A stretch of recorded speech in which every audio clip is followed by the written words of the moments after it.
Yeah, go to the Champion, mettons quand. Okay, okay. Yeah, well, yeah, well, live in you know No more macaroni. they will join very soon. They will join very soon. Yeah, we oh they will live in today and cut it almost.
Ah bah.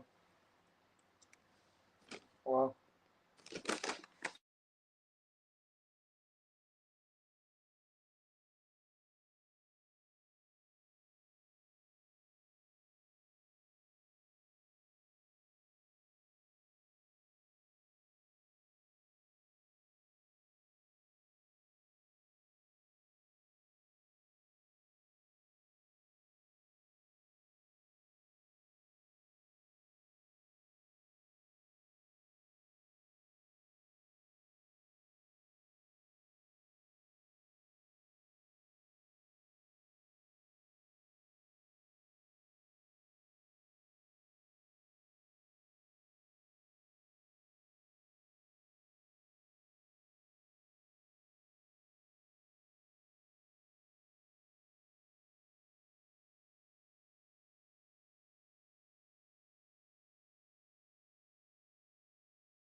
All right. Good afternoon, Ghana, and good evening, China, and good day to wherever that you are listening to us from.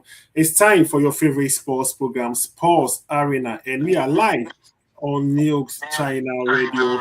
We are also live on YouTube. You can search for us on NUGS-CHINA Radio on YouTube, and you can join us live. So it's about time you share the link to your friend. Tell someone that Sports Arena Reloaded is live on NUGS-CHINA on YouTube. My name is Eric Apia, your regular host, and joining me today, Mr. Martin Dapa of Dapa. Mr. Hayford Suman Kweku today is also with us, and as the show progresses, we hope to see Mr. Felix Marfo and Mr. Kweku Osei Edu Ajiman. Just as we've been doing every weekend, we're going to discuss the latest from the world of sports, ranging from NBA down to football, down to everything relating to sports. And we're going to start with the foreign news before we come to the local segment. Oh, but so soon the World Cup 2026 has ended. It ended last week, Sunday, and prior to the match, we had an in-depth discussion about who was going to win. Was it going to be Spain or Argentina? And interestingly, most of my panelists went for Spain with a narrow win, and it happened just like that. Spain are the world champions. It took an extra time goal from Barcelona's Ferran Torres to help, Spain win their second World Cup after they won their first one in 2010. So Lionel Messi and Argentina are runners up for the 2026 World Cup, with England placing 10th. So I want us to discuss the World Cup a little bit before we look at the various transfer news making headlines around the globe. Ofadakwa, you are welcome.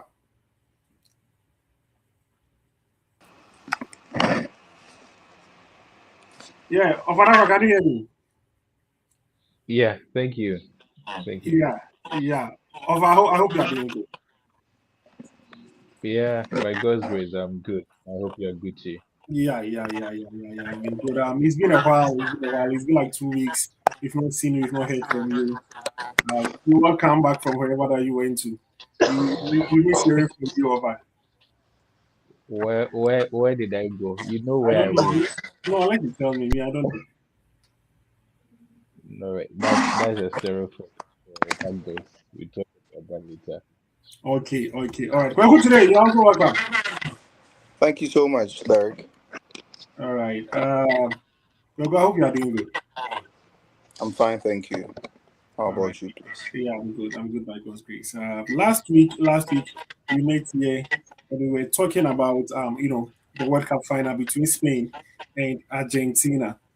And George, yourself, and I think Bosky together with Felix, you predicted a narrow win for Spain. Spain came out victorious. Ferran Torres during the extra time, was enough for Spain to be crowned the world champion. Overall, let me start from you. Were you surprised? Uh, as to the result, I wasn't really surprised we had that lone goal because we know Argentina were not going to, attack Spain as Mhm. we've come to see with their big games in this tournament. But it was very extreme as to the way they defended throughout the match. Spain were doing all the attacking, and even with that, there were not too many clear-cut chances where you could say that, you know, either teams were creating big chances here and there. Even the chances that Spain created, there weren't so many, good and clear or big chances that, let me say, big chances that you can say that they were going to result into goals. The only the only issue I had with the Argentine team was that they were too defensive for my liking. Of course, they could not go toe to toe with Spain, as in taking control of the ball, passing the ball, and all that. But we know they have quality players in their rank, and if they decided to attack we could have seen a better performance from the Argentine team.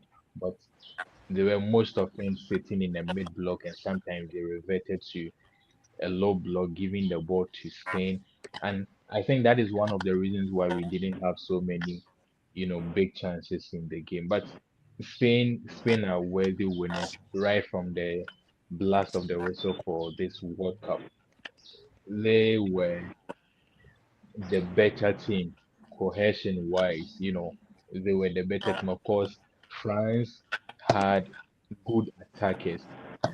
I think France's midfield was their downfall because even in their game against Spain, you could clearly see that when Spain got the ball, they knew what to do with the ball. That is, their short passes, creating triangles in the midfield. They they took care of the ball, and you can say same for the French team. So all in all, I think Spain are worthy winners. Argentina, they were relying on Messi and also Julian Alvarez, while they tried to defend and try to hit Spain on the counter, but it didn't work. We didn't see Messi as we know Messi to be, and even on the Spanish side, Lamine Yamal also didn't come to the party as we are all looking forward to. So, on the face of play and the total tournament, I should say, I think the Spanish team are the worthy winners of this World Cup. Okay. The Spanish team are the worthy winners of this World Cup. That is of Adakwa. George and Woski, you're all welcome. Very good today. Third, Were you surprised by the outcome of the World Cup last weekend? Spain became world champions. well, thank you so much. It's good to be back again. And with regards to the result of the game, I wasn't surprised. But then the performance from Argentina, especially. Well, after the game, there have been a lot of controversies and conspiracy theories surrounding the whole game about Argentina. The only way they could have the only way they could protect their, what do you call it, the IFA president. What is his name, Derek? How Oh, do you feel about? no, no, Javier Tebas is Spain. You're talking about the Argentine FA president. Yeah, the Argentine. Yeah, I've forgotten his name. Well, so there've been so many things surrounding the whole game that the FBI was on his ass, and then also the UEFA threatening Infantino about the upcoming elections and all that. So I think even before the game in the tunnel, there was a whole lot of conversations with Messi telling the guys to calm down, they should leave everything. I And think you are referring to Claudio Tapia. Claudio Tapia. yeah, Claudio Tapia, thank you. And when you watch the game, it was there were so many things in the course of the game that happened that didn't make any sense, Derek. Because one, let's look at somebody like Enzo Fernandez, Derek. Okay. Why that red card? Why did he even do that in the first place? It looks fishy. Aside that, um, look at the decision of Scaloni deciding not to bring on Lautaro Martinez. You see, these are questions people are asking that before the game, what really went on? Do you understand it? And now there are a whole lot. If we decide to go, if we decide to go through this whole conspiracy theories, and then a lot of the news surrounding this whole Argentine team, and then why they played the way they did, like it just doesn't make any sense. But then aside that, prior to the game, I I actually tipped Spain to win the game, looking at how they started the competition and then how far they had come, how they play, how good they were. Yes, Argentina and Messi, but then I believe before the game they were no match for them, and the better team on the day won. Even though we didn't really see that Spain that we saw from the group stages to the knockout stage, but then They got the job done, won the World Cup for the second time, and I'm so happy for Luis de la Fuente, how far he has come as well from under 19, under 21, like, and you could see some of the players in the Spain setup right now were players he coached. Do you understand? The likes of Mikel Merino, Rodri, Fabian Ruiz, Danny Olmo, all these are guys who Unai Simon, his keeper. And then prior to the tournament, people were were talking, complaining about the fact that even the two other keepers are better than Unai Simon, and that is that in my opinion that is very true. In Juan Garcia and then Arsenal's David Raya, David Raya. these two keepers are solid keepers. Like in my opinion, they are better than Unai Simon. Do you understand it? Mm-hmm. But then the level of trust and where De La Fuente has come, how far he has come with Unai Simon, the level of trust he has in him, I think it needs to be steady, Derek. Do you understand it? Because prior to the World Cup. Look at Unai Simon. He had a very poor season at Athletic Bilbao. Yet Barca won the league, Arsenal won the league. These two keepers were were massive players for both clubs. Yet he still decided that no, I'm not going to go for them. I will still go for Unai Simon, and he did that, and he paid off. Do you understand it? And here we are today, commending him, giving him the accolade for how bravery and how confident and the level of trust he had in Nine Simon. And I think that is so good. I'm very very happy for De La Fuente, very very happy for him. And then I hope Okay.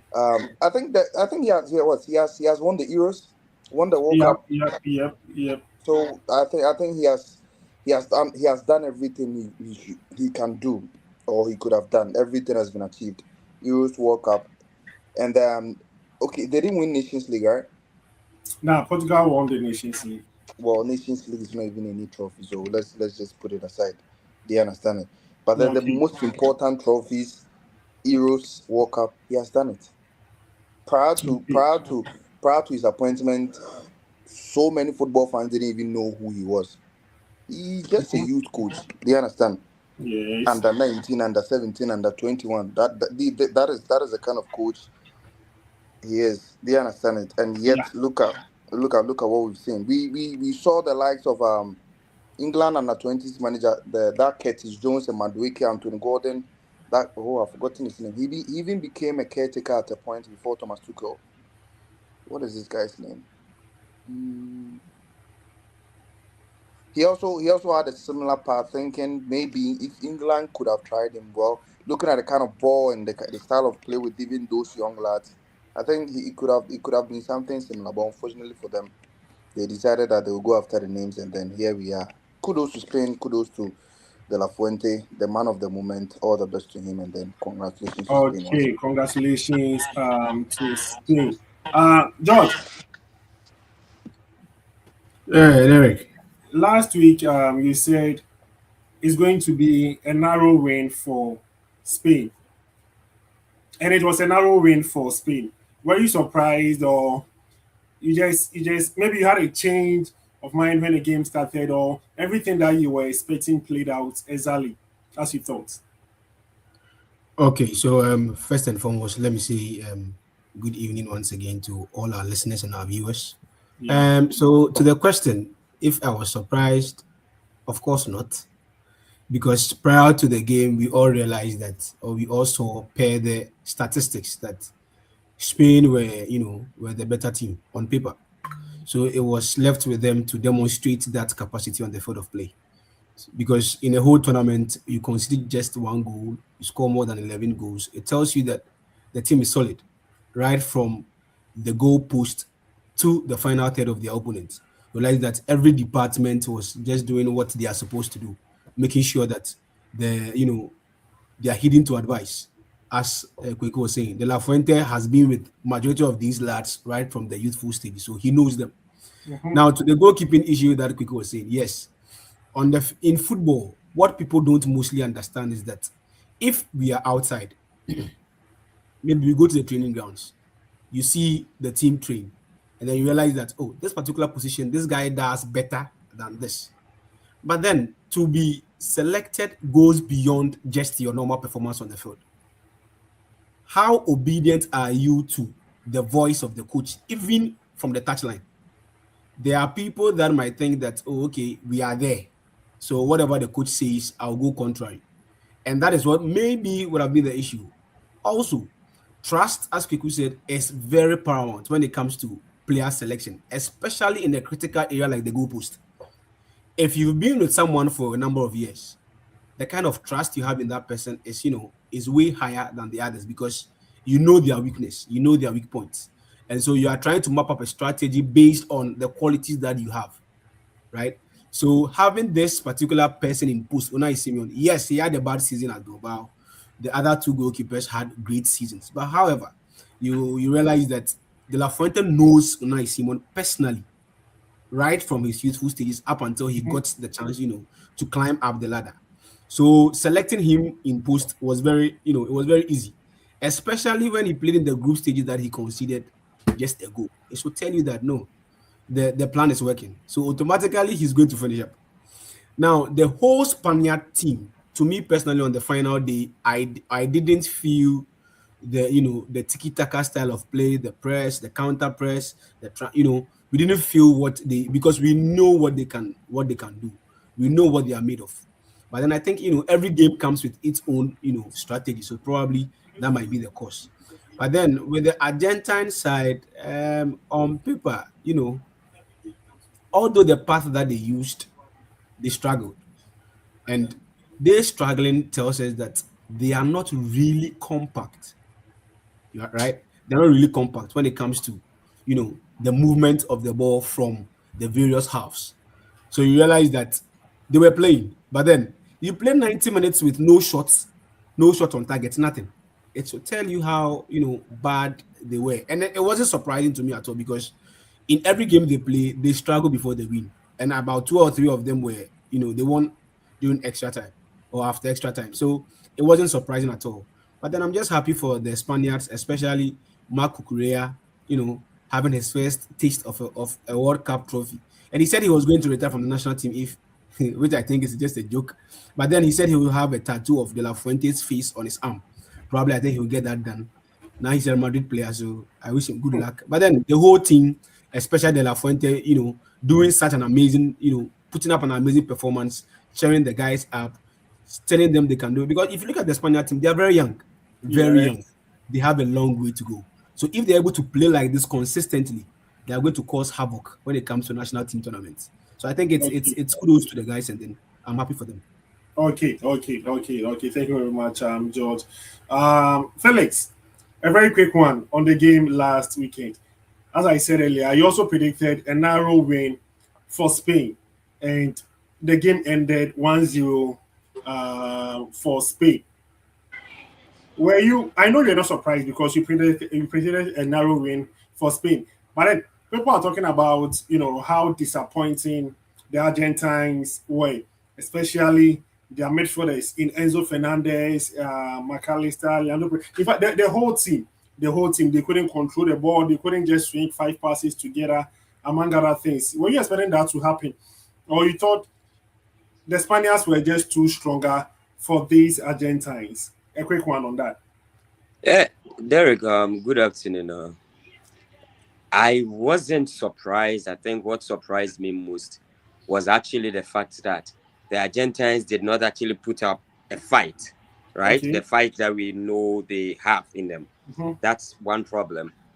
We know them to be aggressive, right? They press aggressively. They do most of the things aggressively. But to me, whatever happened on the pitch was something the Spaniards orchestrated, just as they did against Portugal. If you watch the match against Portugal, you'd see that at some point in time, we've all felt, are these guys the midfielders we're all scared of? Is Vitinha that good? Is João Neves that good? We kept asking ourselves this question against Portugal. And that's because of the collective football the the Spaniards play. They play that type of football. They suck your soul out of you. right? They make you chase the ball all along. And then there's this thing with them. When they lose the ball, they win it back quickly. When they lose the ball, they win it back quickly. And then I think a lot of people are complaining there are conspiracy theories. There is nothing to all those conspiracy theories. It's just simple. On the day, the best team in the tournament won.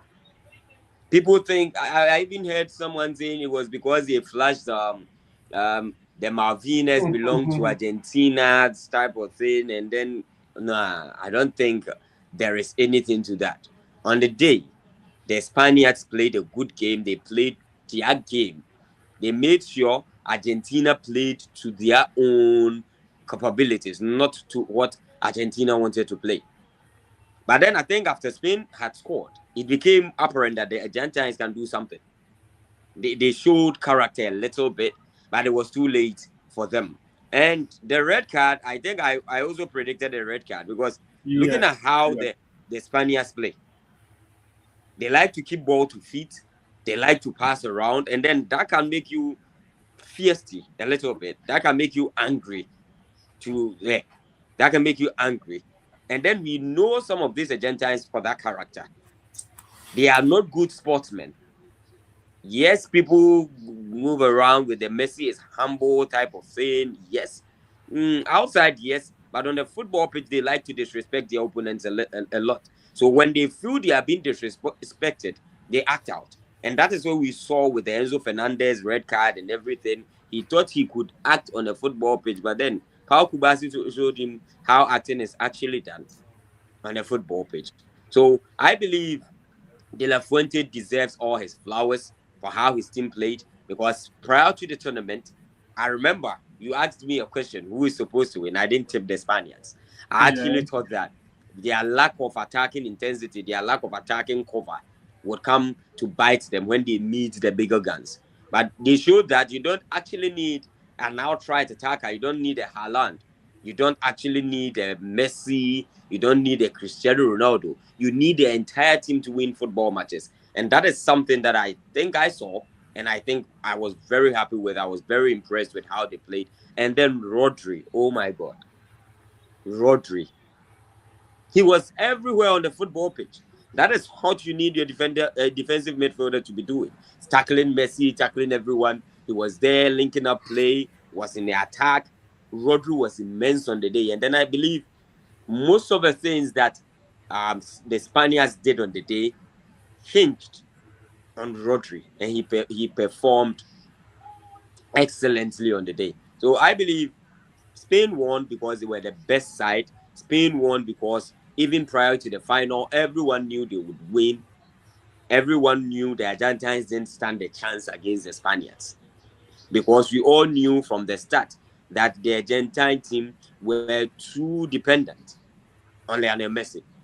Yes, he's a goat to a lot of people. He's the goat to a lot of people, but this Argentine were too much dependent on him, and that is the problem. Once the passes linking, the passes to Lionel Messi were cut out, he also found himself wanting on the football pitch. He couldn't play. He was cut out of the play. He couldn't press the Spaniards because he's old.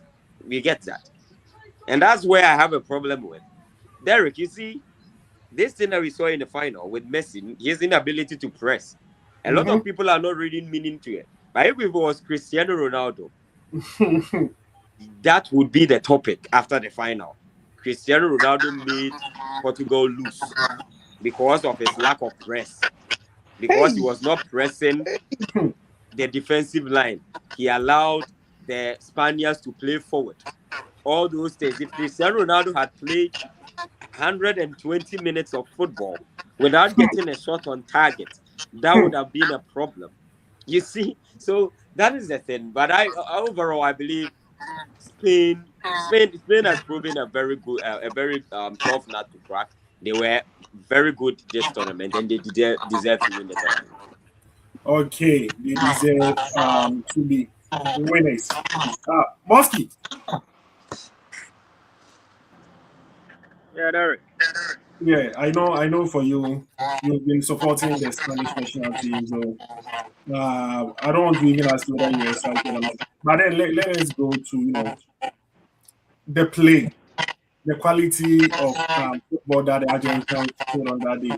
People said it was the worst performance from an opposition team in the final that they've ever seen. Do you agree? Um, you, I do agree to an extent. So we can go back to the other finals, the previous finals. Mm-hmm. What France gave to us in 2022, what Croatia gave to us in 2018. Because Yes. in 2018 it was kind of lopsided. We Mm-hmm. could see France thrashing Croatia, even though we saw the quality that the Croatian team had prior to that final. But when it got to that final, it looked like it was just one-sided. You can look at Argentina in 2014. It was a great final between Argentina and Germany. We can look at Spain and um, Netherlands in 2010. Another great finals, even though there was a red card, but we witnessed great players perform. 2006, it went to a penalty shootout. Italy won it. 2022, Germany, Brazil.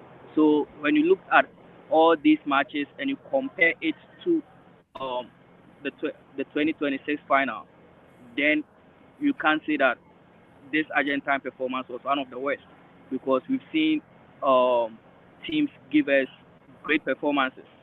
You get it. Even this same Argentine team, when they lost to Germany, we saw their play, we saw what they did. But this is a team that couldn't even play a shot on target for 90 minutes. They found it very difficult to penetrate through the Spanish midfield and even the defense.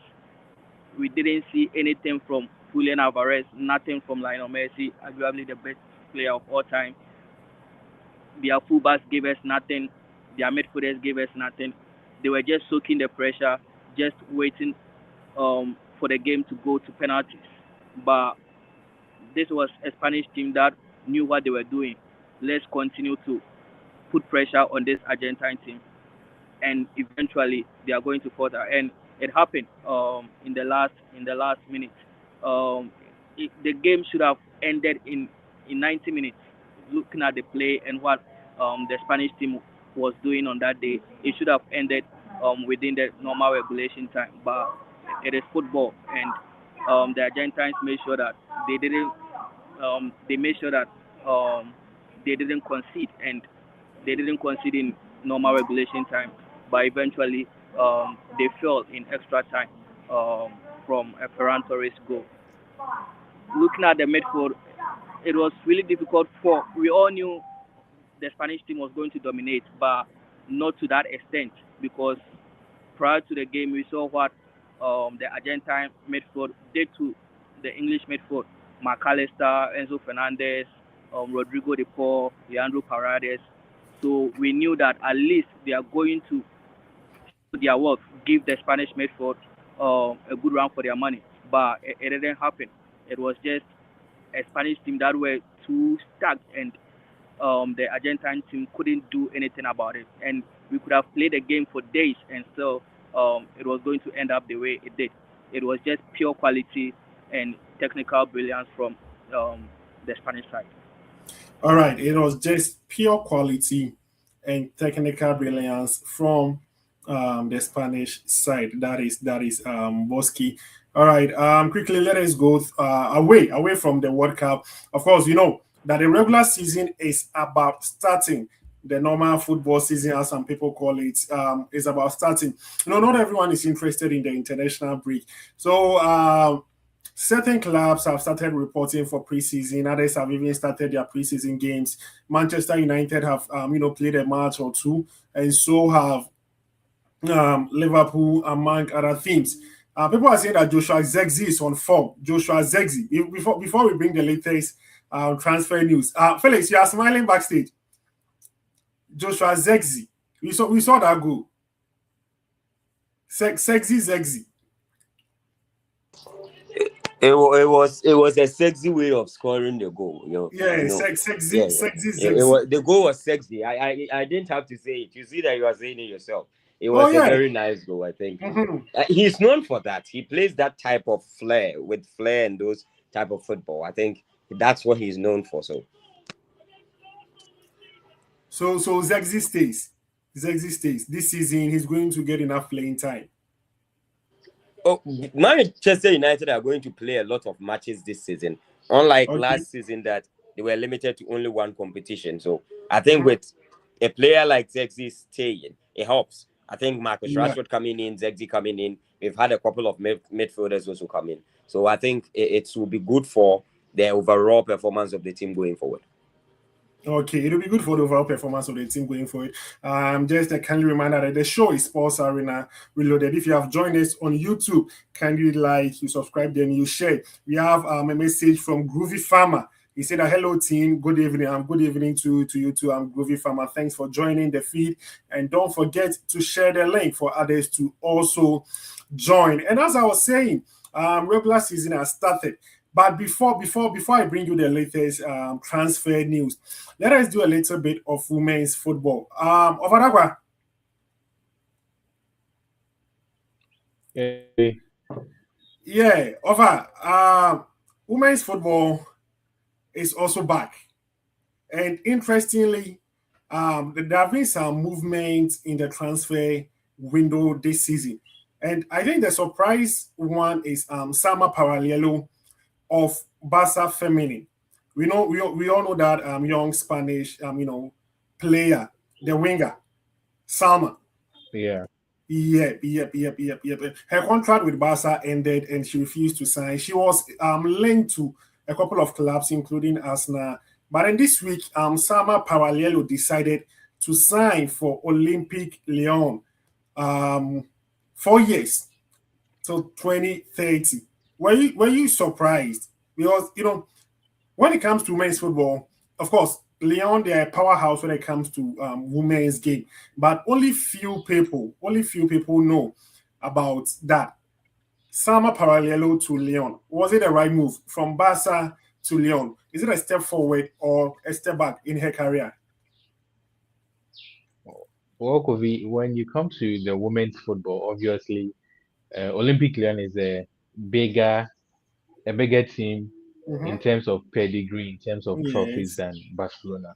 Of course, in recent years, Barca have won a lot of trophies in the La Liga Femini. They've been winning their league, the Copa del Rey Women's Cup. They've been winning, and in the Champions League, so I think in the last 6 seasons they've won 4 out of the 6.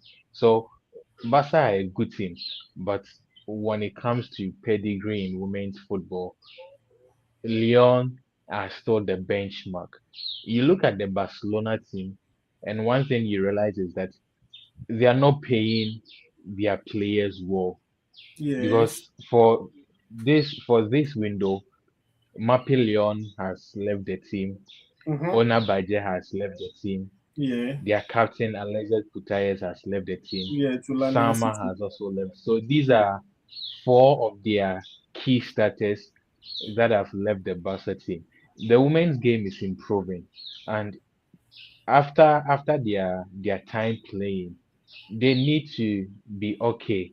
So if you are a player like Sama, if you're a player like Mapillion, who is 34 now, Alexis Putayas, who is also 33 now, you are thinking about after football, What how are you next? going to live? Is it going to be okay with you, the salary you are taking at Barca? Mind you, these players have won all the trophies there are to win in the women's game with Barca. So now I think it's what they want to get to make their lives comfortable after playing. So with Sama going to Leon, I think it's a right move because, like I mentioned earlier on, Leon is a better team in terms of pedigree, in terms of trophies than Barcelona is. Of course, Barca women are doing very well these days, but you can't compare the achievements that Leon have had over the years to what Barca is trying to build now. Look at Mapilio, like I mentioned, she's also 34. And mind you, the same woman who owns Olympic Lyonnais is the same one who owns London City London City Lioness, Liners, yeah. Michelle Khan. Yeah, so I think for them, it's all about money and now Hmm. just enjoying the game. That with Putellas and then with Mapillion coming to London City, because you look at the caliber of players they are, they should be playing with these bigger teams. If Putellas is coming to the WSL, you are thinking about Arsenal, you are thinking about Chelsea, you are thinking Man about Man City, City. yeah. The same goes for Mapian, but they didn't choose any of these teams. Probably these A-list teams are looking at their ages, 33 and 34. They are way past beyond their prime. So I think it's another challenge for those two in London City Lioness. But with Sama at Lyon, she is still young. She's won all the trophies, the Euros, the World Cup, the Champions League, the La Liga for the women. So she is 23 now. She still has a lot of years ahead of her. So coming into Lyon is the right move for her. She's going to get the money she feels she deserves. She's going to play, and with Leon, she's always guaranteed at least a trophy, either the Women's League or their cups. And you know, Leon will always go far in the Champions League. So I think is a right move for her. Okay, you think it's the right move for her? Personally, as an Arsenal fan, I really wanted to see her in the Arsenal jersey, but people are saying it was because of Lisa Baum, whom Arsenal also signed from RB Leipzig in this window that prevented Sama Parallelo from joining. Yeah, Govi, you look at Lisa Bam, she's 19, Sama is 23. But mind you, you also have Olivia Smith, who is 22, and you Yes, have Cleo Kelly Chloe and Kelly. then Caitlin Yeah. Ford. These are four wingers, two for each flank. So bringing in Sama and the wages that, she was going to attract, I felt it wasn't going to be for the Arsenal team because you have, like I mentioned, Lisa, who is 19, Olivia Smith 22. You don't want to, affect their growth. And you also have your Kelly, who on any day is a brilliant player. So you have these attackers there. Adding Sama Parallelo wasn't the best investment we could make. We've signed a lot of players, but you are looking at probably a left central defender. You look at Chelsea. Chelsea haven't had a lot of activities going on in the transfer scene, especially in the attack, even though they've brought in Mervyn Mallard from Manchester United. But to lose a player in the shape of Sam Kerr, you need an equally important player who can replace her. Mallard is a good player, but if you are comparing Mallard and then Sam Kerr, there is a huge gap between those two.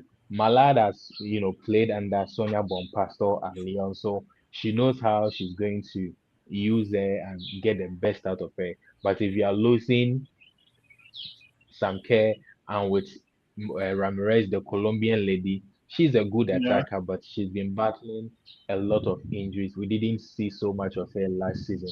So I think Chelsea would want to have another firepower in their attack, but let's see how it goes. Man City having also had a lot of activity. I think when you're looking at the WSL teams, you can mention Arsenal, you can mention Tottenham Hotspur. They've also been signing a lot of players, a lot of quality players. The money is in the WSL. Like the money is with the Premier League. Most of these teams can afford the players that they want to sign. So I think that is the advantage that the WSL teams are having over those in Spain, those in Italy, those in Germany, and also those in France. The money is the issue here because most of these players that have left Barcelona, it's about money. You look at their wage, and they were not paying them well. That is the truth. Hmm. Barca were not playing they were not them that good. So it's all about the money. And when it comes to the money, you trust the English teams to give the money to the players to attract them. So let's see how it goes. There is still time in the window for the teams to try to do what they want to do. But they've started on a good note, and hopefully it continues like that, and they give us a very good tournament coming into this new season. Okay. All right. Thank you very much, Ofadakwa. Away from the women's football, we're going to have some time then discuss the women's football properly one of these days. Let us go straight to the various news making waves in the transfer market. Arsenal are stepped to, they're poised to step up their chase for Newcastle captain Bruno Guimaraes after rumors that he has already agreed personal terms with the league champions. Eddie Howard this week also came out to say that he has had a conversation with Bruno Guimaraes, and he also said that you cannot liken a situation to that of Alexander Isak's last, transfer saga to Liverpool last season. He said this one is quite different. He's a club captain and he represents the club, and he has had a conversation with him, but he has no control over whether he's going to leave or not. So hopefully, Arsenal fans, you may get your man in this transfer window or this week. Also, Chelsea have completed a signing of Mazin Lacroix from Crystal Palace in a deal worth £52 million. The French international who joined the French national team for the World Cup has signed a 5-year contract with the London-based club, and they are looking forward for him to join in the club after his World Cup holidays. In other news, too, Alejandro Garnacho has completed his move from Chelsea to Aston Villa on loan, on an initial loan deal, which can become a permanent deal after the season ends. And reports are suggesting that the terms in that loan are very, very, very, very, very, very, favorable for Aston Villa or for Chelsea to make the move permanent. The clauses that are going to make the move permanent are described as easily accessible or easily achievable. And Karim Adeyemi also completed his move from BVB to Barcelona this week. We all know that Francesc Fabregas and his Como, they are preparing a bid, or they've been chasing Trevor Chalobah of Chelsea the entire transfer window. And Chelsea have rejected a third bid from Como as they are trying to hold on for a £30 million from the Italian side. And West Ham too have rejected a bid from Brentford for El Hadji Malik Diop.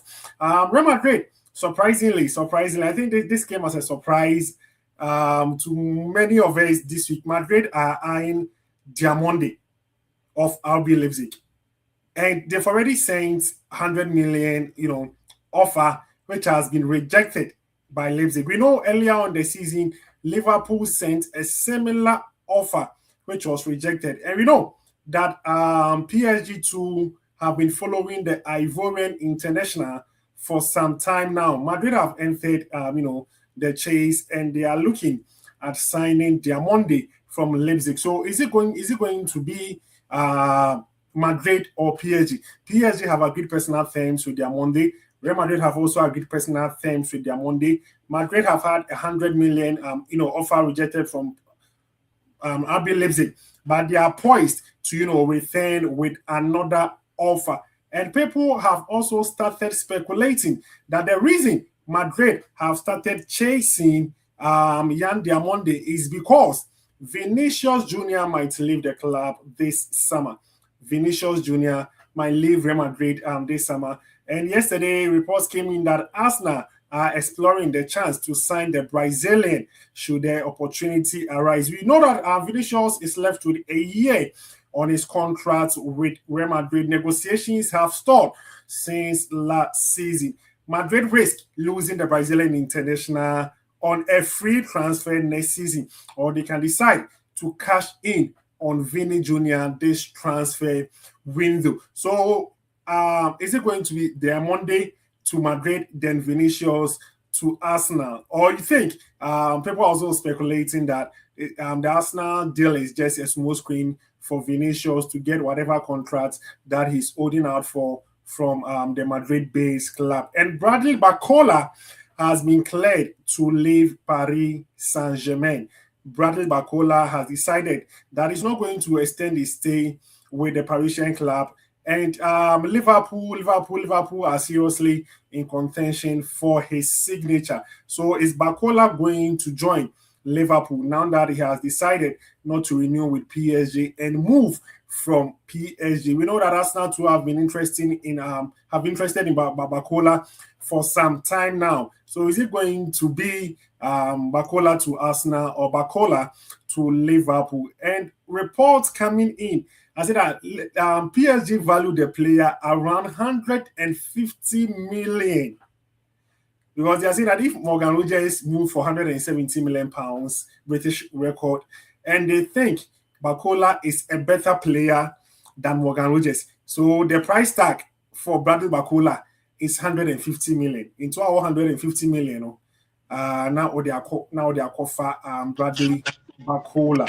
And Manchester City are also looking to complete the signing of Ayuk from Rene, the Moroccan international, is tipped to replace Rodri, who is also close to joining Real Madrid. And lastly, Vozina, the World Cup hero from Quebec, has joined Chilean club Colo Colo.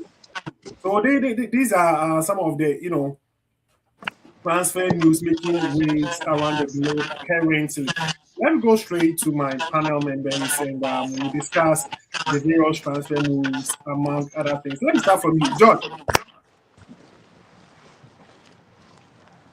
Yeah. You've heard some of the stories. A lot of players, making moves, price tags, crazy among other things. Why are you looking at John? Is it? Why are you smiling? Good. Oh, it's nothing. It's nothing. I'm just enjoying the story there. I guess. Are you sure? Oh yeah. I'm just enjoying the story. That's right. Okay. So you had their Monday, 100 million restricted. Madrid will go, with another offer. Now you see, thank you very much once again. So, in terms of business, Mm-hmm. you look at other people's, pricing strategies, Okay. and then you either adopt or you adapt any of them. Now, in the business framework, what people normally don't understand is that you look at what another person is selling, the quality of that particular person, and how he or she has priced his product. And then you see people trooping in. So the moment you have something that is way beyond or better, you'll be compelled to also, make concessions upwards because you realize that you have the quality that people need. So if X is being priced at 1 cedi and I have Y, then I'll price mine at 50 cedis, right?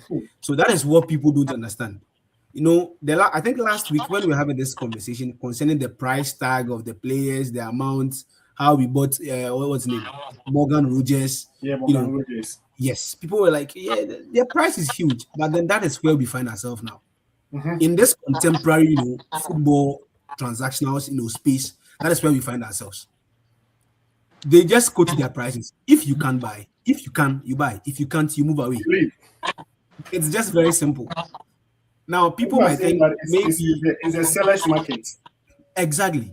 So they decide who they want to buy, and then they just decide who they want to buy. Right? Okay.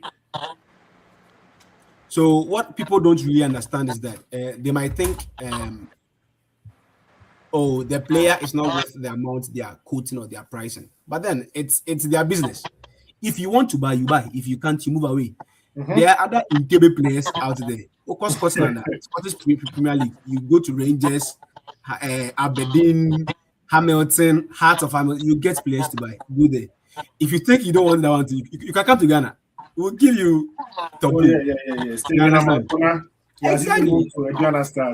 Exactly. So if you think you don't have the money to make the purchase, you can just look elsewhere. But then if you want quality, this is called if more divide. If you can't, you just move away. So I think with the prices that they are putting, personally, they might not meet the standard, they might not meet the quality, the criteria is not there, the quality, Yes. but that is what they are pricing their player. If you can't, you move elsewhere. That is what I would say. So I think it's the seller's market. Exactly. Okay, is the seller's market according to George? Can I go today? Tarek, Barry Bakola to Liverpool for 150 million. I think it's relatively fair. You guys are looking at signing a left winger. Luis Diaz left, last yeah, season. Florian Wirtz came in from Bayer Leverkusen, and he had been playing the left wing position together with attacking midfield role. And there is also Rio Ngomoha, and you guys were also employing Cody Gakpo, champion Cody Gakpo, yeah. on that position last season at a point in time. Bradley Bakola has now become available, and it's clear that Liverpool are the front runners for his signature. Liverpool Now, as well. are you guys looking at? Are you going to focus on the price tag, 150 million, or you're going to look at the quality or what he's going to bring on board should he join Liverpool? You see, Derek, at this point, Liverpool has no power when it comes to the transfer market and when with regards to also the valuation of the player. Do you understand what I'm saying? Yeah. Yes, the player wants to, but then the last time I think last week or let's say a week or last week or a week or 2 weeks earlier we were talking about, was it last week? Yeah, I think we're talking about some of the elite left wingers of the game right now. Yeah, Do you yeah, understand it? And uh, we could even name 5 or 6 who are, let's say, on market who are good right now. hmm Do you understand it, Derek? Yes, Liverpool. We've already signed Victor Munoz. Yes, we've signed him, but then he's not a player to take Liverpool to the next level. Do you understand it? If we want to compete with the league champions, we can't compete with Arsenal with Victor Munoz. So we need somebody elite. Do you understand what I'm saying? yeah. Right now, if there is a team to beat, it's Arsenal to beat. Do you understand? They won the league. So if you want to win the league right now, you have to be better than them in the first place, and then the rest of the other teams. And I'm so confident that Barcola is the man for Liverpool. At this point, which other left winger is on the market? Yes, Vinicius is on the market now. But Vinicius is his yes, he's going to come for free, or maybe you're going to pay, let's say, 100 million for Vinicius. But Vinicius will be going for salary between 500 to 700,000 a week, Derek. Do No, you understand what I'm 700,000 saying? is too much. Unless he goes to Saudi, let it be realistic. If he wants to stay in Europe, no team is going to give him 700,000 pounds a week. But Currently, I I doubt think. I doubt he'll settle for anything less than 500 too. Oh yeah, 500 is a fair deal. Currently, he's on 400,000 a week at Madrid. And the situation with him and Madrid is more like his image rights. Yeah. He wants majority of the image rights. But then if he should move to the Premier League, I know a lot of teams can afford 500. How much will Liverpool paying Mo Salah? Oh, most of us around 400, 450,000. Exactly. How much is Erling Haaland taking at Manchester City? Erling Haaland is crazy, Derek. You get it. So these Premier League clubs, they are I'm capable. I'm Even so Raheem convinced Sterling, Haaland is the highest paid player in the league. yeah. If Raheem Sterling, when he signed for Chelsea, Yeah. is it 3 or 4 years ago, he was making about 300,000 pounds a week.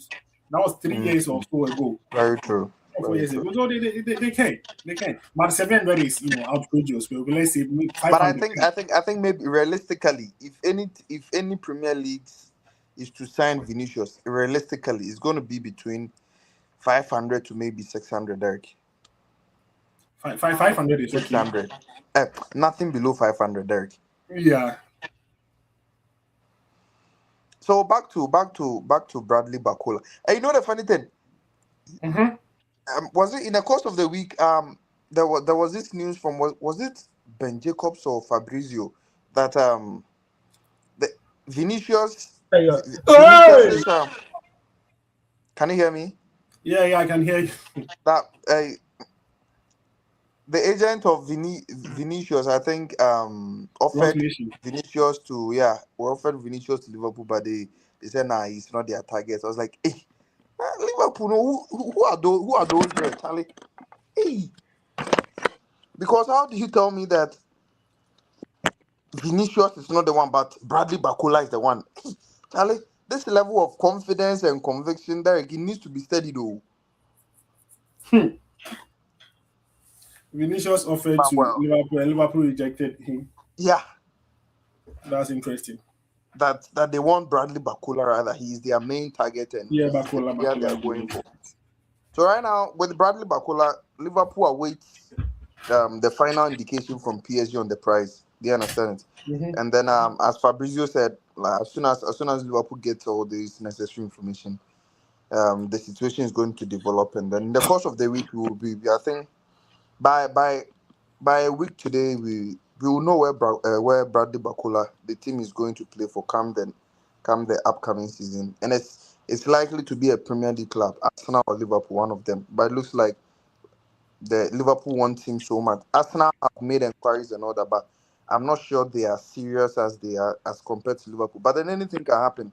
It's transfers. They understand it. Any team Yeah. can just be getting a deal done can be done within hours, within matter of hours.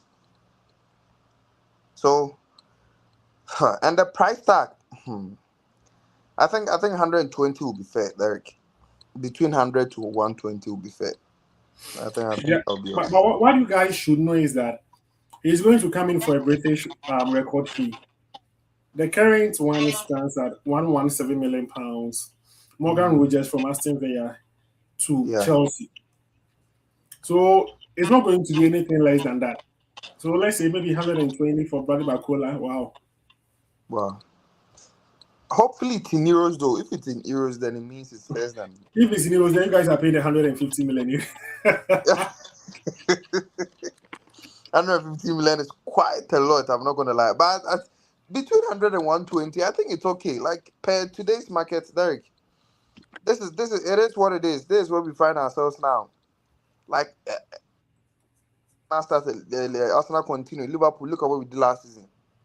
Do you understand it? Hmm. Like in both Florian Wirtz and Isaac this season, look at Morgan Rogers. So there is no way a player in the caliber of Bradley Bacola will go for anything less than perhaps even 120, Derek. If any team signs him for anything around 120 million euros, ha, I think that would be a very good deal in today's market per what we have right now. Do you understand it? Yeah. Realistically, is he worth that much? No. But then who determines who is worth this amount right now in today's game?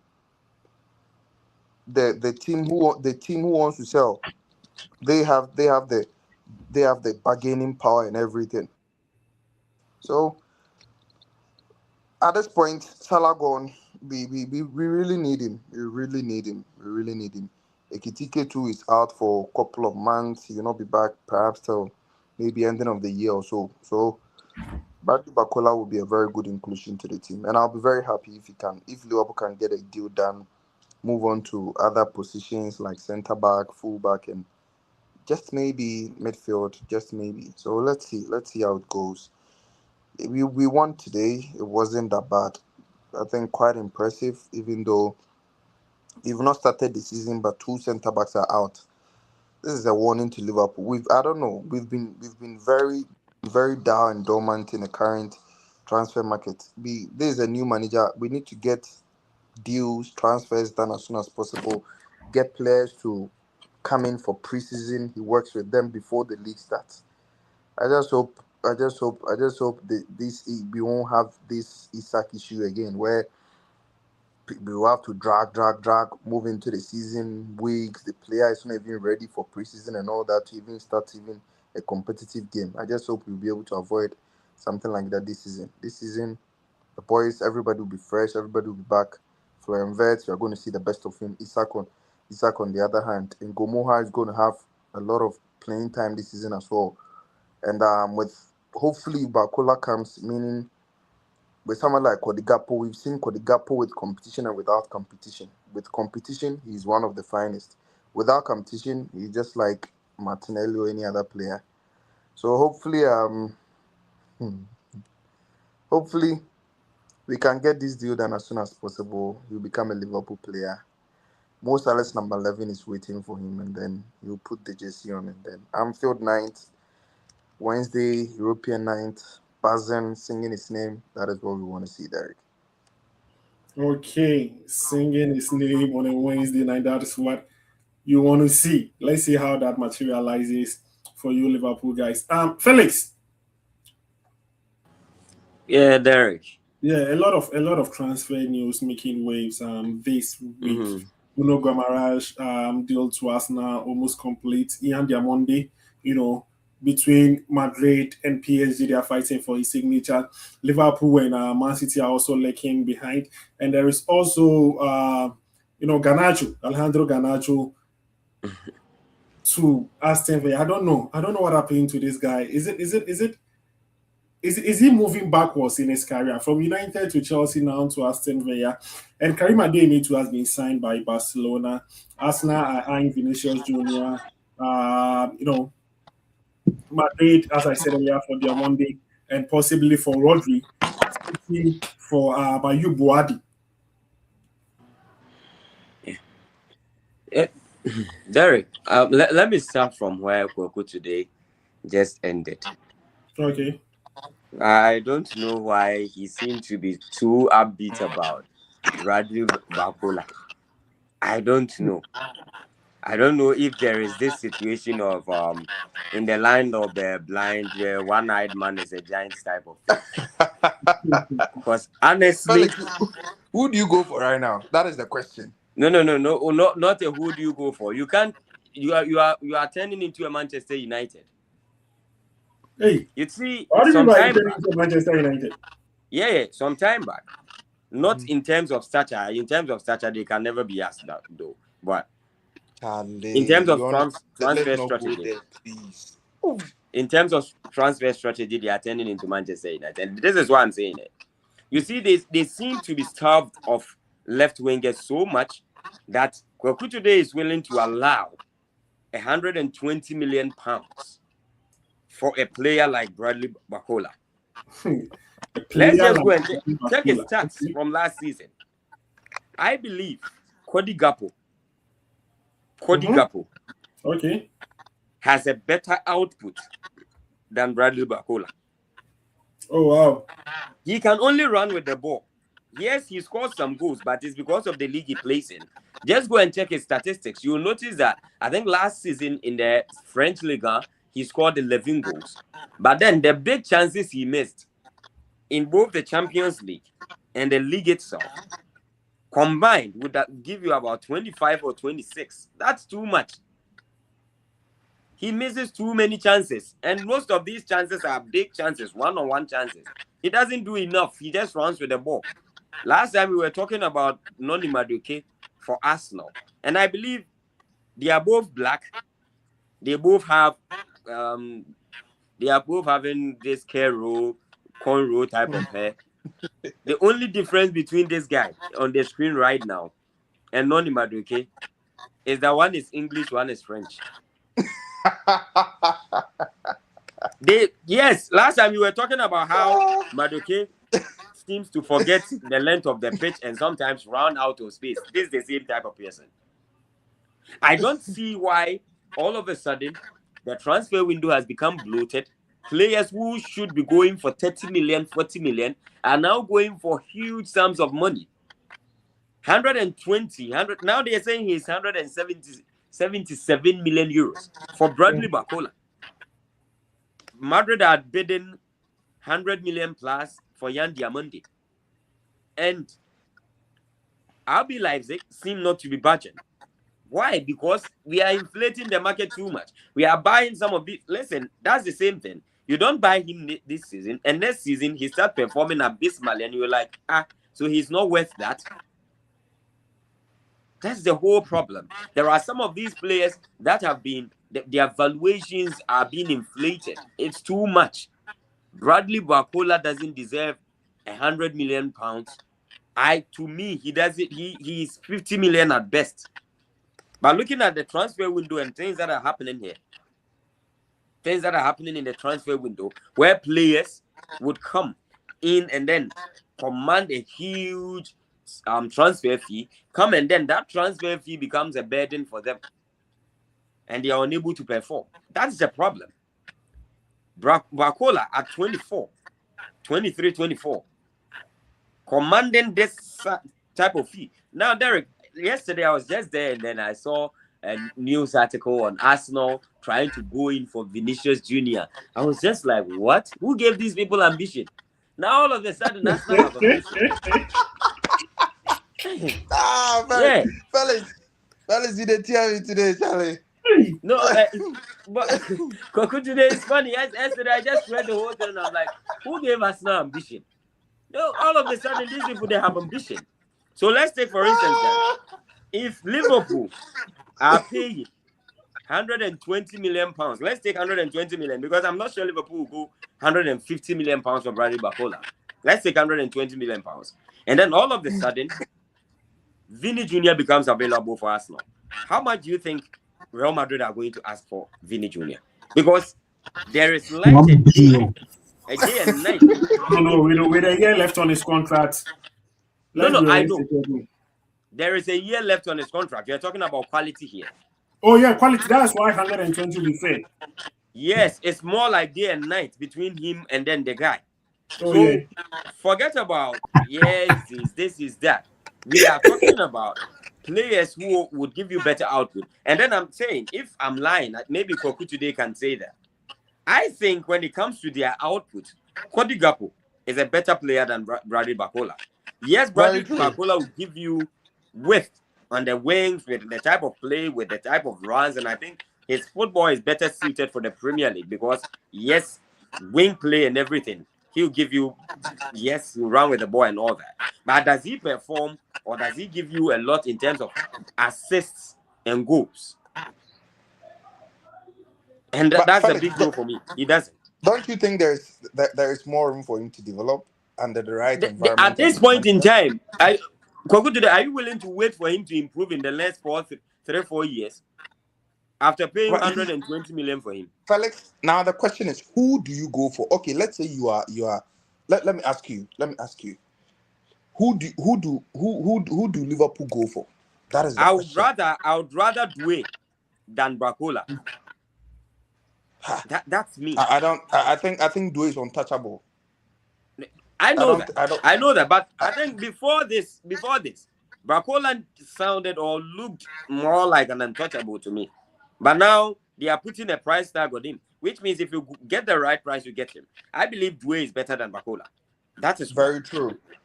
We can go on. If we're going to take a look at all the left wingers and then analyze them properly. But then let's ask ourselves, was that position Liverpool's biggest nightmare last season? Was it is it something Liverpool need? Because if you look at Arsenal right now, Arsenal are trying to fix their left wing. They are trying to fix their midfield. I think they are probably okay with their attack because they still have a lot of cover in their attacking positions. Manchester United, on the other hand, are trying to fix their midfield position. With Casemiro gone, they are trying to buy a number 6. They are trying to get intensity in their midfield, something they lacked last season. Liverpool, right now, if you are looking at Liverpool right now, let's look at where they found themselves lacking last season. Yes, true.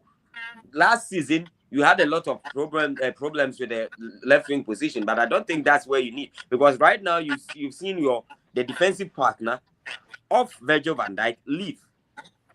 You are running thin in defense, and you are going to spend another 100+ million in attack.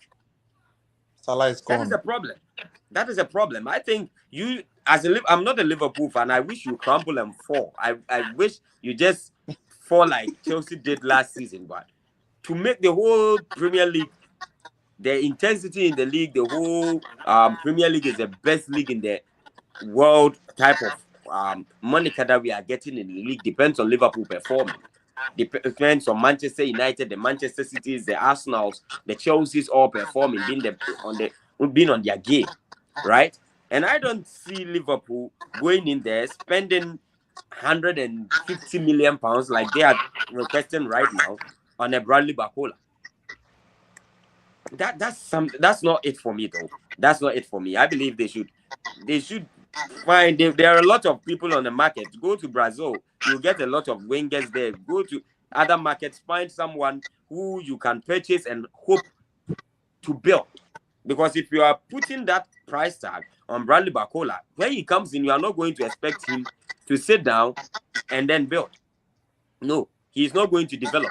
You expect him to hit the ground running.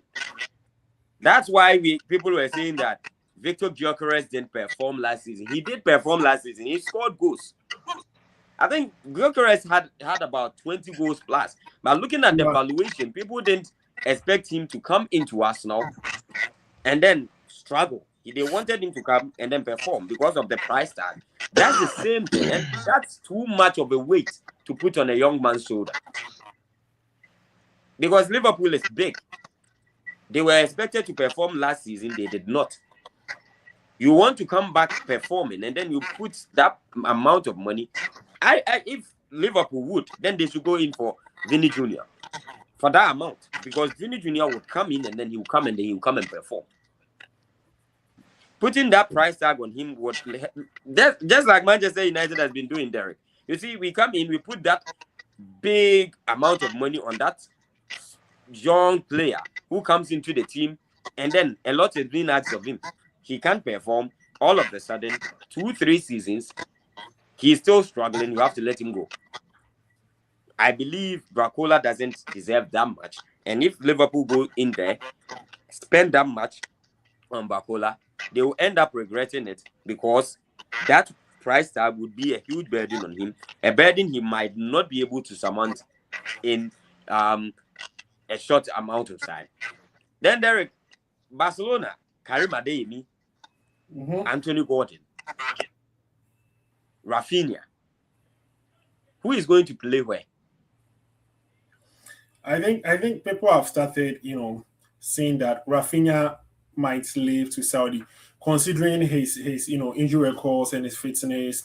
From last season, Rafinha wasn't able to complete the season without injuries. He comes, he plays a month or two, he is out injured. That's why they've decided to sign players.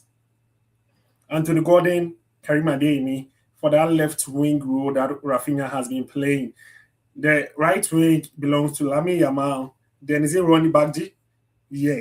Then they have, almighty Ferran Torres as their center forward going into next season. That's the thing.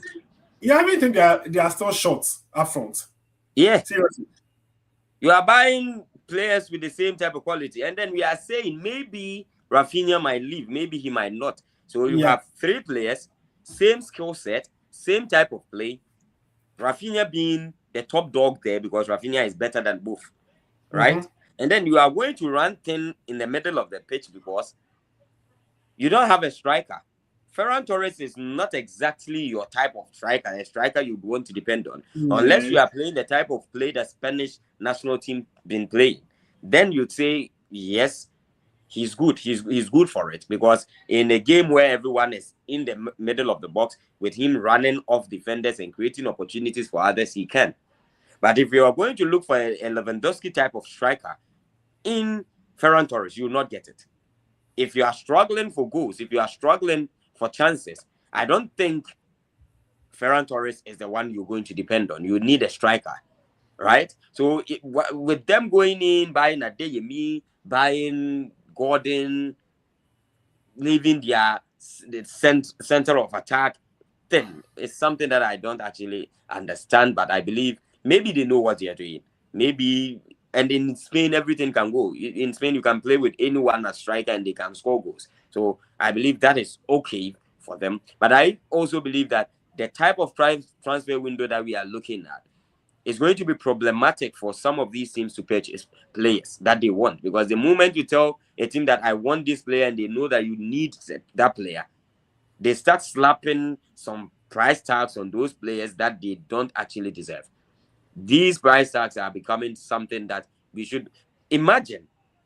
Imagine Cristiano Ronaldo of 2008 leaving in this transfer window. He might be going for 300 million pounds or something. These youngins who have not played anything, who have not done anything, and their teams are requesting in excess of 120 million pounds, in excess of 150 million pounds for them. They are requesting world record fees for players who've barely even touched their ceiling, who've barely even shown what they are capable of. I think that is something that these teams should try working on. I think Manchester United have done quite good in this transfer window. They've shown that they are not going to be bullied in the transfer window. They won't buy any player for a price that they are not willing to pay. They won't pay any player a salary or a wage that they are not willing to pay. No one is going to force them into purchases that they don't want to. If your player is above their valuation, they would go elsewhere and find another player. And I think Liverpool can have a lot of players on the market. They can go into the market and then look for players that can fit in those areas that they need for half the price that Bacola is going to cost. I believe Barcelona as a team should be looking at their attacking positions, to be looking at the center of the attack, and then putting good players there. I believe that should be done. Arsenal, I think, are buying players that they need. If Arsenal are showing ambition this transfer window, and I was surprised. Seriously, I was No, no, no, surprised. no, no, no, no, no. Don't be like, if Arsenal have been ambition this transfer window, then you are surprised. Arsenal has been showing ambition in every transfer window for the past years. But You know, don't, No, Derek, you don't go in for the Felix, type of players you are going in right now. no, you see, no, interestingly, Felix, Felix, if, yeah, Derek, Ofaraka, you talk, Ofaraka, you. yeah, Felix, you keep mentioning ambition. You see, ever since Ateta came into this team, we've shown consistent ambition with the kind of players that we've been buying. No, but Though we've not, ambition is buying no, Madueke. Your No, no, ambition no. at that Why are you time That was talking was like? buying just bad. Madueke. No, no, no, no. no, Listen. no, no, no. Listen, when you talk about when you are talking about Madueke, we all knew coming into this season, Saka wasn't 100%.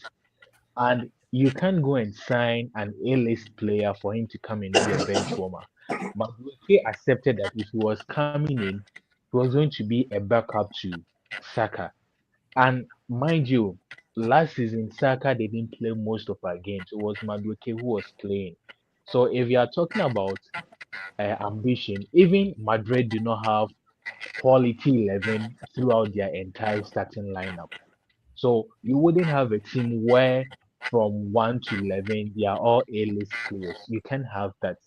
So if you are talking about Madueke, of course Madueke is not an A-list player, but there was no way we are going to get a player who would understand to be a backup to Saka. That is what you are failing to get because at the end of the day, Saka is a starting right wing.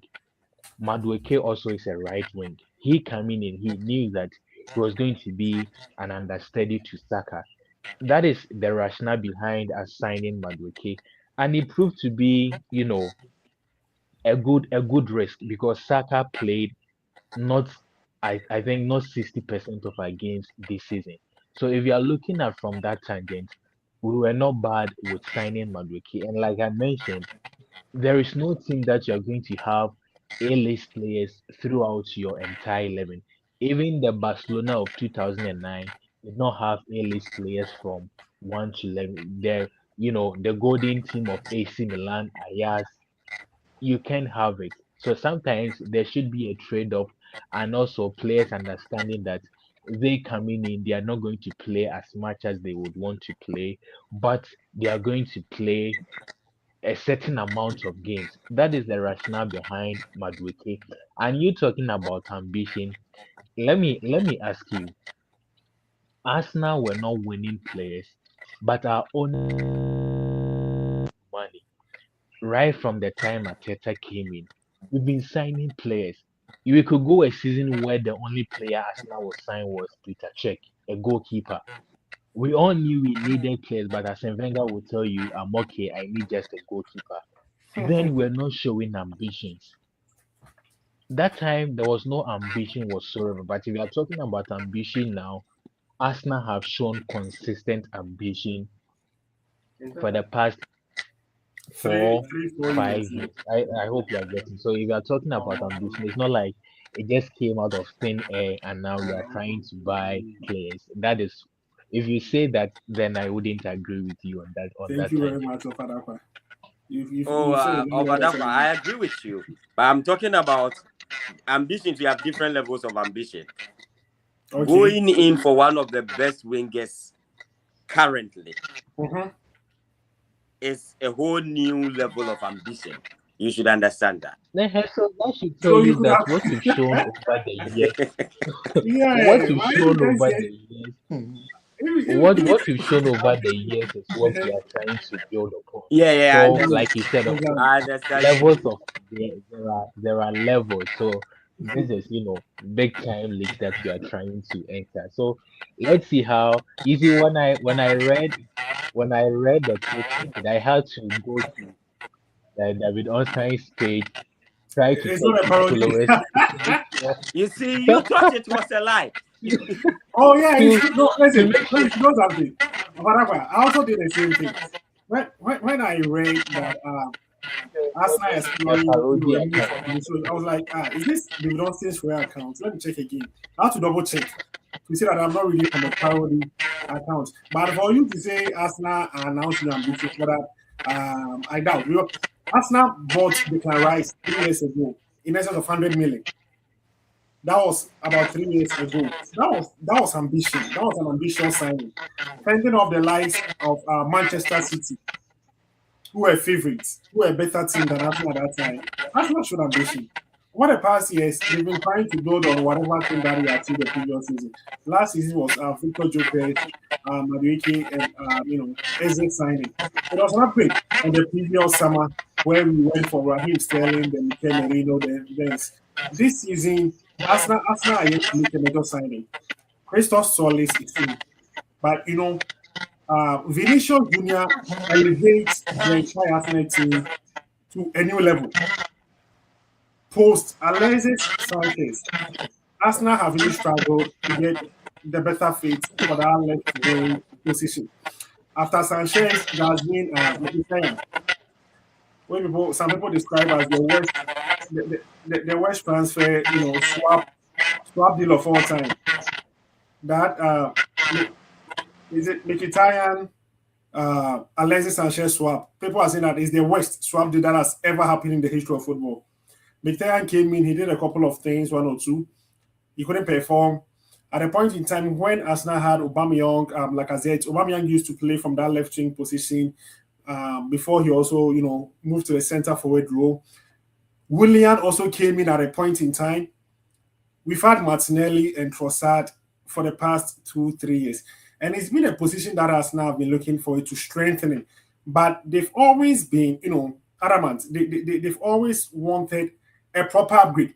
Last year, people linked Arsenal to Rafael Leao.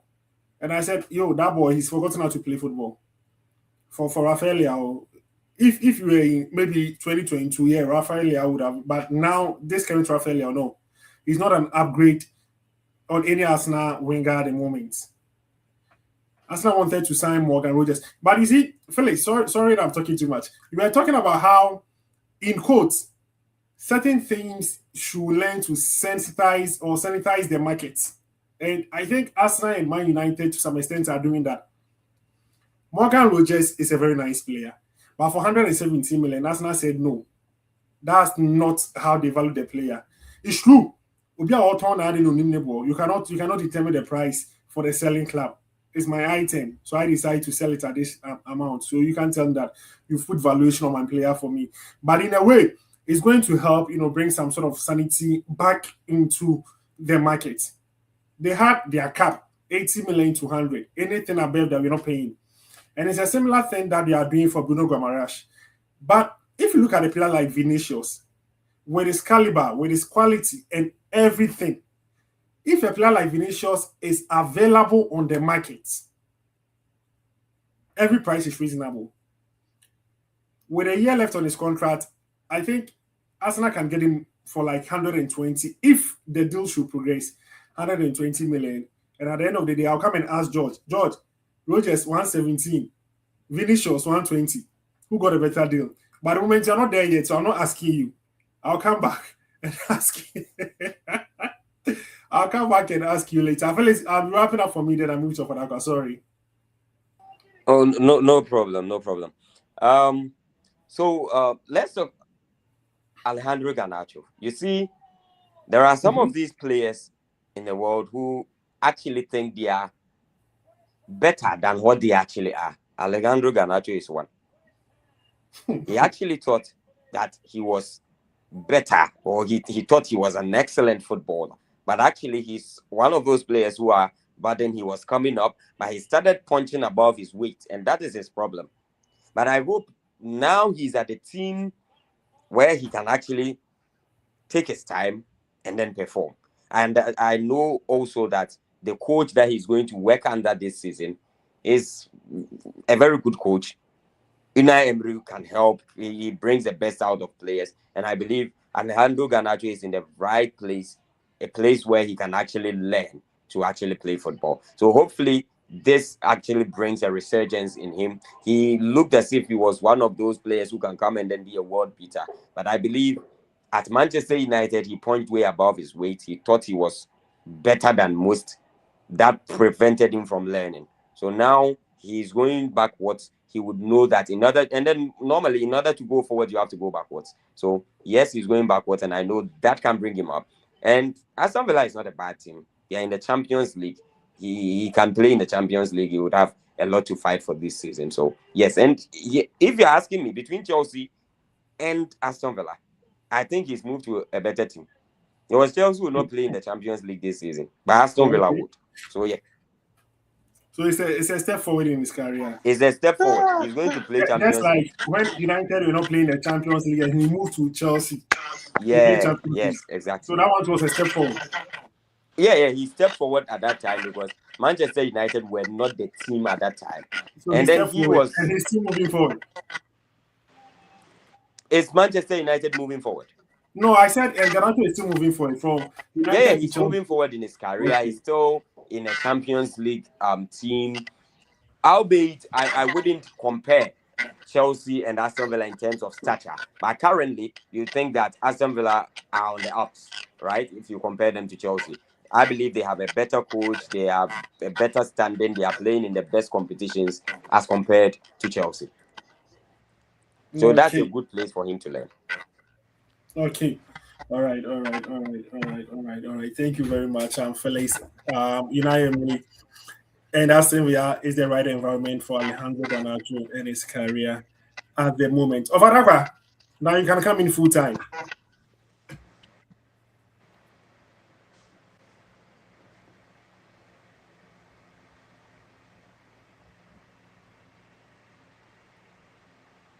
Yeah, Derek, can you hear me now? Yeah, Ova, I can hear you. I can hear you. Yeah, and then pardon me for my inability to, show my camera. I'm No, unable it's to. okay. Just Yeah, right. in school, we Yeah, say look, amplify your voice. no, right. That's it. Thank you. So, Gobi, you were talking about these transfer prices and all that. You see, in as much as clubs determine the kind of money they want to sell their players for, I think the buying clubs also, one way or the other, can help sensitize this market because Mm-hmm. the prices these players are going for, it's outrageous. And it's going to the trend is going to continue. Now we've made the 100 million mark look like 50 million these days. And the funny thing is, there are a few teams, I wouldn't want to mention names, that wouldn't mind if we get to 200 million. And these teams are state funded and their resources are endless. They can spend as much as they want. But on the other side, I don't know if you've also noticed this trend. Most of these teams are tackling the under 20s, under 17s transfer also very well, because if you're not able to get those boys in early, it means every transfer window you are going to spend more than 100 million quid, which is absurd. I don't think it's going to be sustainable. So this season, even Fabricio, David Onstein, they are all reporting academy transfers. I think that is one of the ways we can curb this 100 million price tag, 200 million, 150 million. Because in all honesty, all these players that have gone for over 100 million price fair, most of them are not 100 million players. Most of them, you can count a few, one, two, three, four players, but most of these players that have gone over for 100 million are not. So one way they can curb this issue is to take the academies serious, because if you have an academy player that you think is good and can come to the fault in 1 or 2 years time, sometimes you trade that opportunity cost and wait for the academy player to come in. But to be spending 100 million every transfer window, that is absurd. And I think the Premier League are going to get stronger and better as the time progresses. Because, Kofi, let me ask you, when you go to the French league, apart from PSG, how many teams can even afford a 70 million pounds player? As we speak now, Monaco, Lyon, Marseille, they cannot buy a 70 to 80 million pounds player. Let's go to Spain.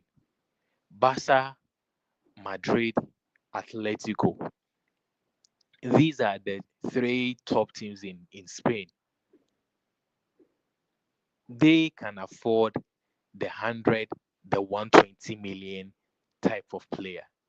So when you go there, the gap is going to, become big, from the likes of Sevilla, Valencia, Real Betis, or Sasuna is going to grow big. Let's go to Italy.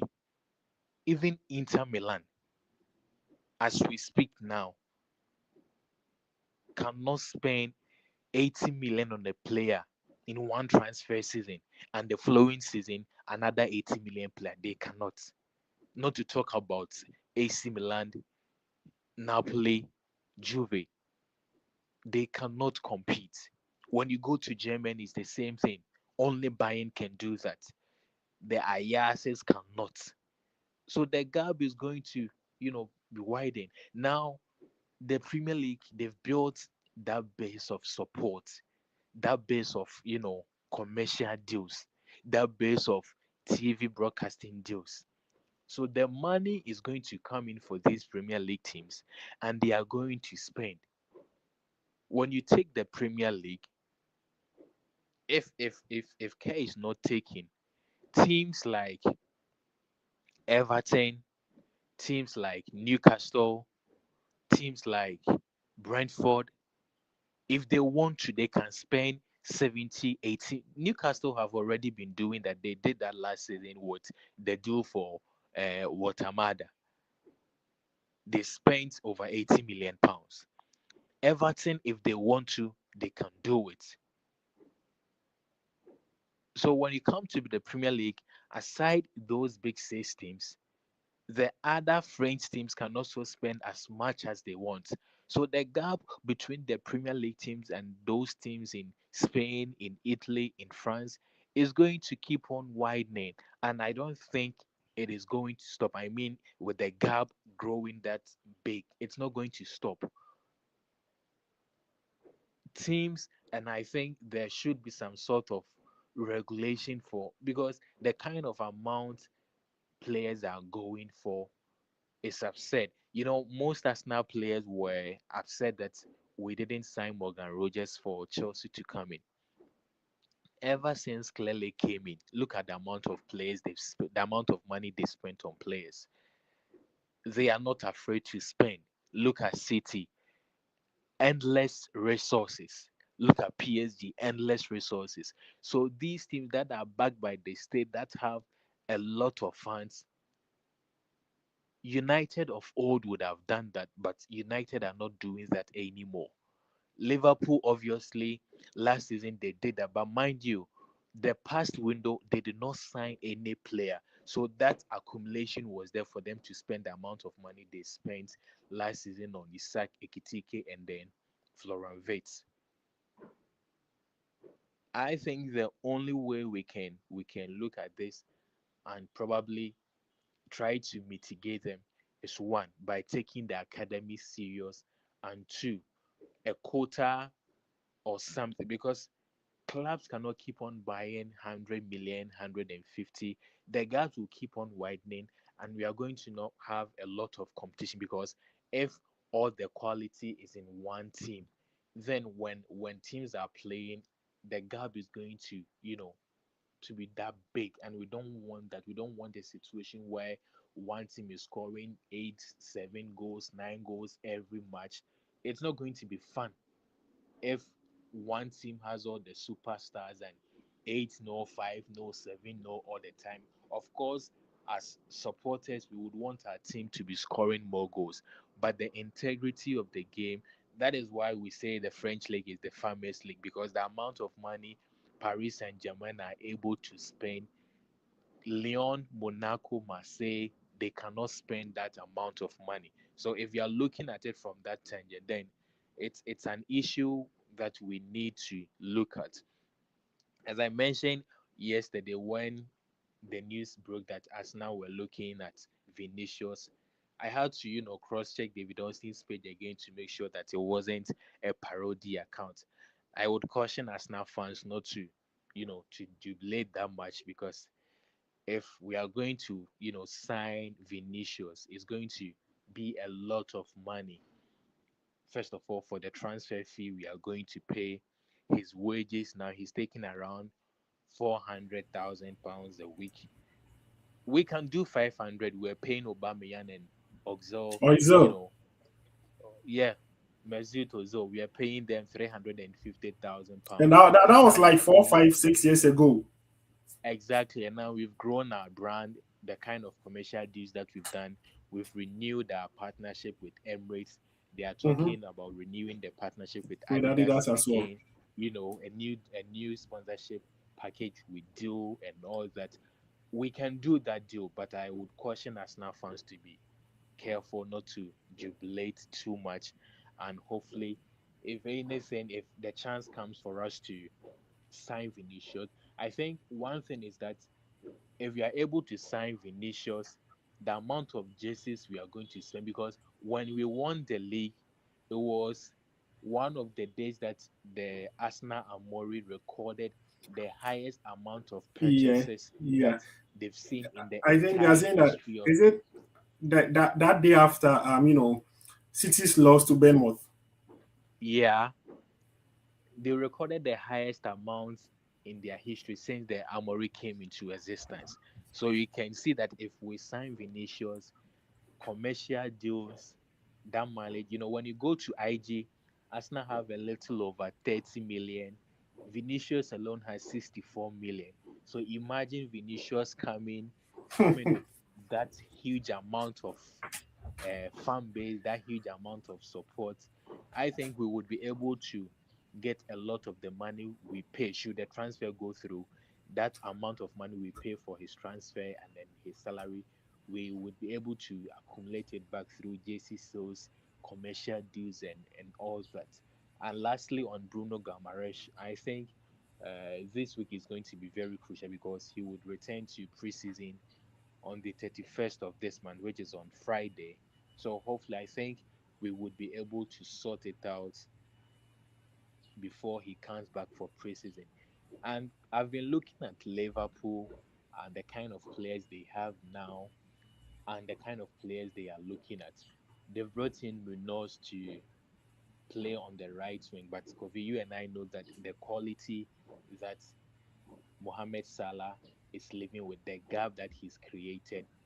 Munoz alone cannot fill that gap. You are talking about Ekitike, you are talking about Isaac. These players, especially with Ekitike, he's injured, he's not going to come back anytime soon. And we all know the injury records with Isaac. So if Liverpool do not sign any attacking players, they are going to make to do with Gakpo, Florian Wirtz, and even Wirtz also has his own share of injuries and all that, and probably Rio Ngomoha. I think they cannot rely on these players that are available at the moment. They should do something in this transfer season. And with the Bakola deal, 150 million euros, 170 million euros, that is a huge amount of money. Bakola is 23. We all know the issue he has with his output in games, even though he's a very good player. But Kobe, if you are buying a player for that amount of money, I think once the player comes in, it's not just going to be about dribbles, passes, and take on. The output should match the amount of capital outlay Liverpool are going to, buy Bakola for sure in case they continue with this deal. And mind you, Arsenal also have a long-standing interest in Bakola. So if the Vinicius deal do not go through, I think Arsenal would revert back to trying to get Bradley Bakola. Let's see how it goes. Chelsea, I think among the top six teams, I think Chelsea and Tottenham have been the busiest among the top six teams. We still have a long way to go in this transfer season, so let's see how it goes, and hopefully we are going to get a better competition this season. And I don't want us to get to a point around December where you are not rooting for your team, but you are rooting for another team to win the Oh league and yeah, all that. for this we've made it clear, especially to the Chelsea fans. We've made it pretty clear. Oh yeah, no, you cannot spend 117 million on Morgan Rogers. You cannot spend about 50 something million on Pelista. Spend 52 on Lacra. La Croix, Which player have they signed again this season? the Yeah, so Muniga or something something. I don't even Yes. know. You guys can George, yeah, are you listening because to me? normally getting to December, January thereabouts, Exactly. You guys you cannot see, spend 200 million. uh, And by December you are supporting Man City. No one is going to celebrate that this season. You cannot spend 200 million in a transfer window.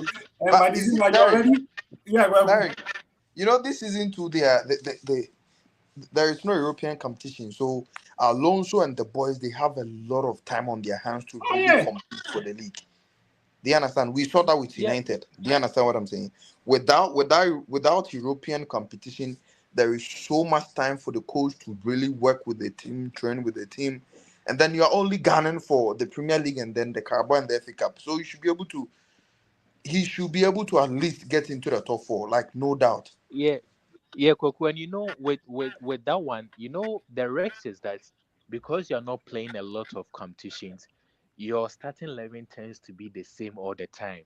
And if you're Yeah. not rotating enough, those on the bench are going to be rusty. So if anyone from the starting lineup gets injured, the one coming in, it's not much fit, because we saw that with this United team.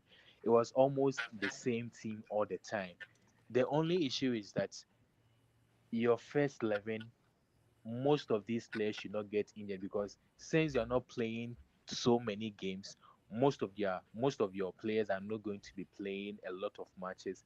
Your first 11 is going to be the same all the time. The ripple effect is that most of your players are not going to get game time, and that is the issue. So should anyone in the first 11 gets injured, the person coming in, it's not match fit. He's now going to build up match fitness, and that's going to be an issue. But with the time he's going to have with them on the training grounds, I expect Chelsea to at least qualify for Champions League this season. Okay. But the one they said this season, Obi supporting the team. You are not allowed to switch teams mid-season. We are all supporting our teams till the end of the This season. one by force. Oh. No. Last season by December, we were seeing other teams celebrating their own team's loss. Their team will be losing. Now, utim in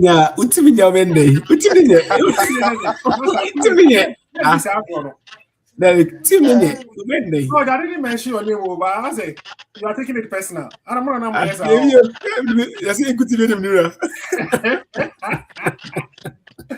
Last season, Chelsea fans, you guys were celebrating your own defeat against Man City. Why? Because you don't want Arsenal to win. And at the end of the day, you guys missed out on the Champions League and Arsenal won the league. Imagine this year we don't want that. Our mental health is at stake. Let us support you. We are all supporting our teams to the end of the season. Oh, I don't dare you support it, but if you didn't prayer, I saw that. We just spend 200 million and tell us, "Do maybe Joe Oko, we have a different team." You spend 200 million, win the league. No one will be allowed to see teams. No one will be allowed to see teams mid-season or halfway. You are serious about it. You spend 200 million, 200 million. And this can't work. And yet, as a place the boom in the Okabuma and 5 city. Place they are 2 to the 5 city. That's so. That's not it. Yeah, come on, move in this abroad. All right. Thank you very much, Ofa Dapa. Now our time is fast spent, but quickly let us come to the local segment. Let's come to the local segment. Some players of the Black Stars have started moving, getting some contracts right after the World Cup. Derek Lucasen, who was with Pafos last season, he has joined Osman Bukhari's Red Star Belgrade. So Derek Lucasen is no longer a player for Pafos FC, but now he has signed with Red Star Belgrade, and I think that is an upgrade. And these are all the things that the World Cup, helps you to players. It just showcases you and it just gives you the opportunity to platform your talent and get a better deal than what you've been on. So Derek Lucasen, the brother of Brian Broby, has joined Red Star Belgrade. And Osman Bukhari, who left Belgrade 2 or 3 seasons ago to America, has also returned to the club. So there's some sort of reunion over there. And House of Folk too have appointed a new coach. Has have appointed a new coach, a Serbian coach. Last week we were talking about Kotko's appointment of Eric Tinkler. Has have also appointed Neboksa Kapu.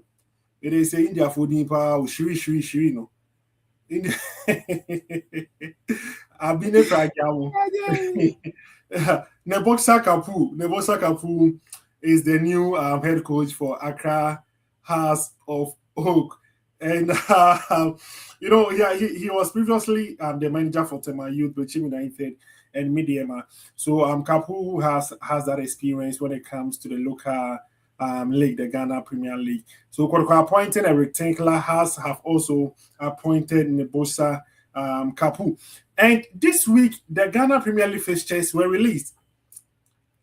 Ghana Premier League fixture for the upcoming season has been released. And let us look at the matches quickly. For March week 1, we have DBB United against Kumasi Asante Kotoko. Port City will be playing against Ashanti Gold. Heart of Folk at home will be playing against Bilkum Chelsea. Basake Holy Stars will be playing against Swedro All Blacks. FC Samathis against Karela United. Vision FC against Young Apostles. Dreams FC will play at home against Midiema, the league champions or the defending champions. Bechim United at Bechim will be hosting BBN Gold Stars. And in Pando, Heart of Lions will be playing against Adriana Stars. So Kotoko will go away on March week 1 to DBB United, the newly promoted side who just signed Nathaniel Kwame Paul, former defender of Hoho United. So DBB United at home, we're playing against Kotoko at home in their first game upon their return to the Ghana Premier League. And Accra House of Folk too will be playing House of Folk will play at home against Brekum Chelsea. So week one, Kotoko against the RB United, Heart of Folk against Brekum Chelsea. And people have been asking when is the Super Clash? Which week are we going to see the Kumase Asante Kotoko Heart of Folk game? The first leg of the Super Clash is going to come off. I think March week, is it 9 or 10? Let me be sure. Kotoko against House of Folk.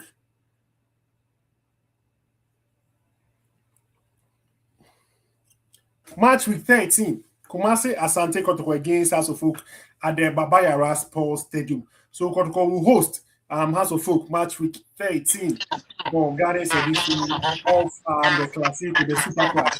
All right, so the fixtures are in. And in the course of the week too, we saw an interview where former Blasters coach Utuado Granted, where he spoke about he receiving about 50 calls or 50 messages from players. Those that he featured, those that he didn't feature, they wishing him well. And he also spoke about the interference. He spoke about the interference from the FA and his minor disagreements with key stakeholders in Ghana Football Association.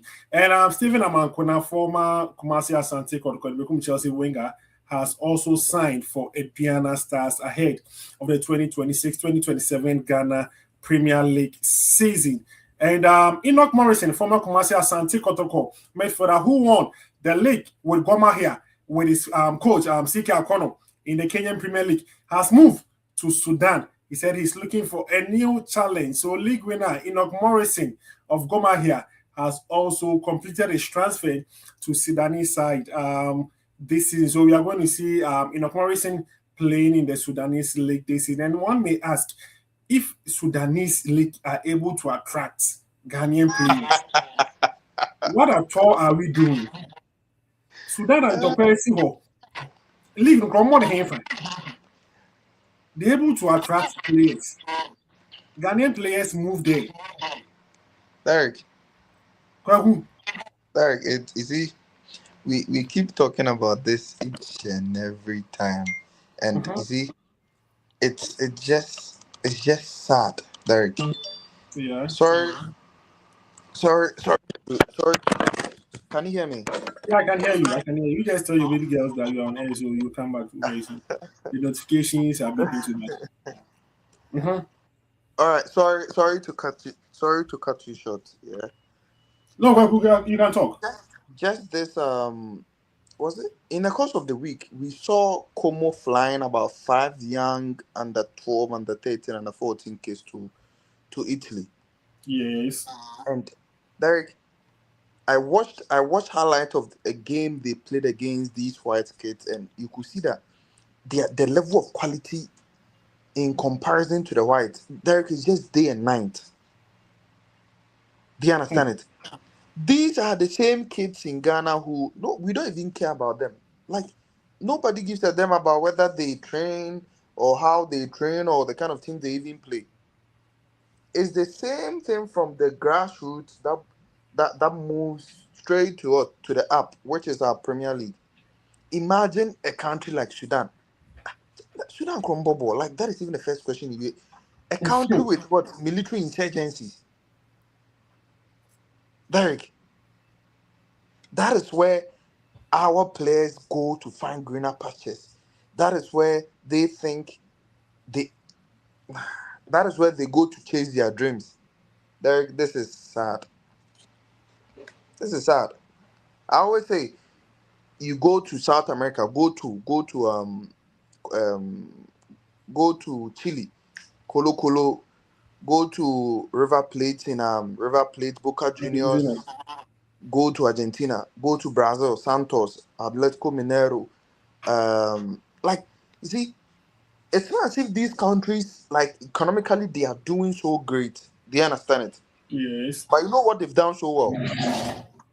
They have made sure that irrespective of how bad their economy is, let's say the other sectors of the economy are not working. Derek, not their football. Not their football. How many times do we see these European clubs? They go straight into their leagues, buy players directly from there, straight into their. We have Alvarez, Julian Alvarez. We have Vinicius Junior. We have Neymar Santos Junior. Straight from Santos to like the list is just uncountable. We have Enzo Fernandez to Benfica, from Benfica to Chelsea. The Yeah. list goes on and on and on. Do you know why? They you see they understand that the trajectory in which football is going now, that is where the money is. That is where it's a gold mine now. Do you understand it, Derek? Yeah. So they've made sure that they've invested so much in football, more than any other aspect of their economy. Go to Brazil and Argentina. They've invested so much in the football, and it's paying off. Look at Argentina now. It is paying off, Derek. You think those there, they are not corrupt? Ah, Derek, the corruption in Ghana, I think it's just corruption in coins. Let me put it that way. Ghana is just a small country, Derek. Travel outside Ghana, go to Europe, even here where we are. The level of corruption that goes on here is just something else. But the thing is that, dude, yeah, Jumano, we are scamming. Yes, you are a human being, obviously. You are not God. Unye nyame, you do everything right. Do you understand it, Derek? Hmm. Yes, we are scamming, but then give us results. That is what we want. If the 10 is 1,000 Ghana, take 3,000 Ghana, take 5,000 Ghana, but then give us quality product, give us quality results. That is what we want. Nobody is going to even ask you, how much did you use to do this? How much money did you use to do Boteman? This, that, blah, blah, blah. Look at Bournemouth's new training ground, training complex. Boteman is expensive than that new Bournemouth training complex, Eric. Like, make this make sense to me, Derek. Have you seen the state of Boteman now? Yeah, you see, one thing about this Botiman thing is that not to defend anyone, okay, but the difference is that Botiman is a multi-purpose sports complex. It's not only for football. We Okay. have the athletics, the swimming, among other things. It was built purposely for the All African Games. So that one Yeah. is multi-purpose, but for Bemo's training complex is purely for football. But Okay. notwithstanding, we could have still done better Very good. with the expenditure. And one of our issue is, maintenance culture. You were just talking about the state of Botswana at the moment. It's sad. It's And too bad, Derek. an edifice that we can, use to train the youth, we can benefit a lot from Botswana. But after all African games, it seems it has served its purpose, and we've left it there unattended too. Recently, there are some videos speculating on the Baba Yara field where people were handpicking the Yeah, grasses. the grasses. Yeah, Like using 2026 to using axe and 2026, this is how we cutlass or maintain whatever. our pitch. Handpicking. No, no, no, no, no, no, no, no, no, no, no, no, no, no, no, no, no, And no, you no. see, Derek, I don't know. It's so baffling that how do they keep getting away each and every time? Like when it comes to Ghana football and GFE, how do they do it? Is it that they are so untouchable? Because it doesn't make any sense, Derek. Well, we've been talking about this every week, They they are just and let's untouchable. I don't know. I don't know. let's let's let's let's just talk about football.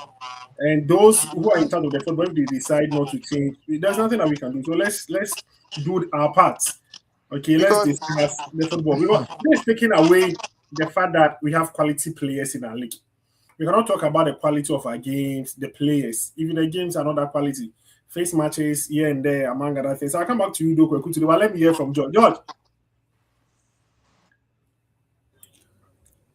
So yeah, Ghana Premier League returns September 4th. Are we ready? the Ghana Premier League. Uh-huh. the Ghana Premier League returns. Are you ready? Are we ready? Are we ready? This is our home. Yeah. Let's cherish our home. Ghana Premier League is back again. Oh yeah, we are ready. Yeah, we can never be ready, so we are always ready. Hey, Ah, I yeah, hear yeah. you. We are always ready because Charlie, as Kweko was saying, it's just disheartening when you realize that your star boys are moving to low-profile countries. It's just Charlie. If you're Mhm. Salim Adams, Salim Adams, and you look at and it just I remember I think before I was coming here, I think there was how do you call it? This former Black Stars and then Kotoko player. Oh, he was a right back. No, he's a gun. I've forgotten this guy's name. Christopher Netti. Christopher Neti, former Yeah. Olympics. So I used to play with him at home. Now, Oh, okay. where he's playing currently, I'm like, hey, national material. Hmm. But he'll tell you that Charlie George, Shika Hejeme, Shika Hejeme, Skaho, Charlie me Wadi. So tell us that it's not because we lack the talent as a country, but because of the so-called football people not managing it well. You are not ready to As invest. people were saying, Charlie scanning the OBDB, we don't get problem, chop some. But at the end of the day, let the output speak for you. That is what we need. That's all. That is what we need. You look at our pitches and you realize that, hey, Charlie, see pitch people they play, even here in China, universities, schools, primary schools will Mm-hmm. not play on those Oh, sandy yeah, yeah, pitches. yeah. You look at a whole Premier League, a whole Premier club. Now a bobo him. Park so ya upon to say a so tutu. Born a bohana. It has But more. yes, still our players are able to control and pass. And so tell us that if we are able to give them a better, standard of football playing, accoutrement, they are going to do marvelously well. But Charlie, that's what it is. We'll have their say, we'll have our say, they'll have their way. Oh, abak obumo. Ghana, only the football people. So we will take on the ice, watch them. You understand? Charlie, Hmm. but we are ready. We are ready. We did inside give them whatever they've planned on doing. We are here. The boys are ready to play. So we are just here because definitely some of our national materials are moving from the Premier League straight into Europe. It tells you Yeah. that gradually things will turn around. Yeah. Okay. Over.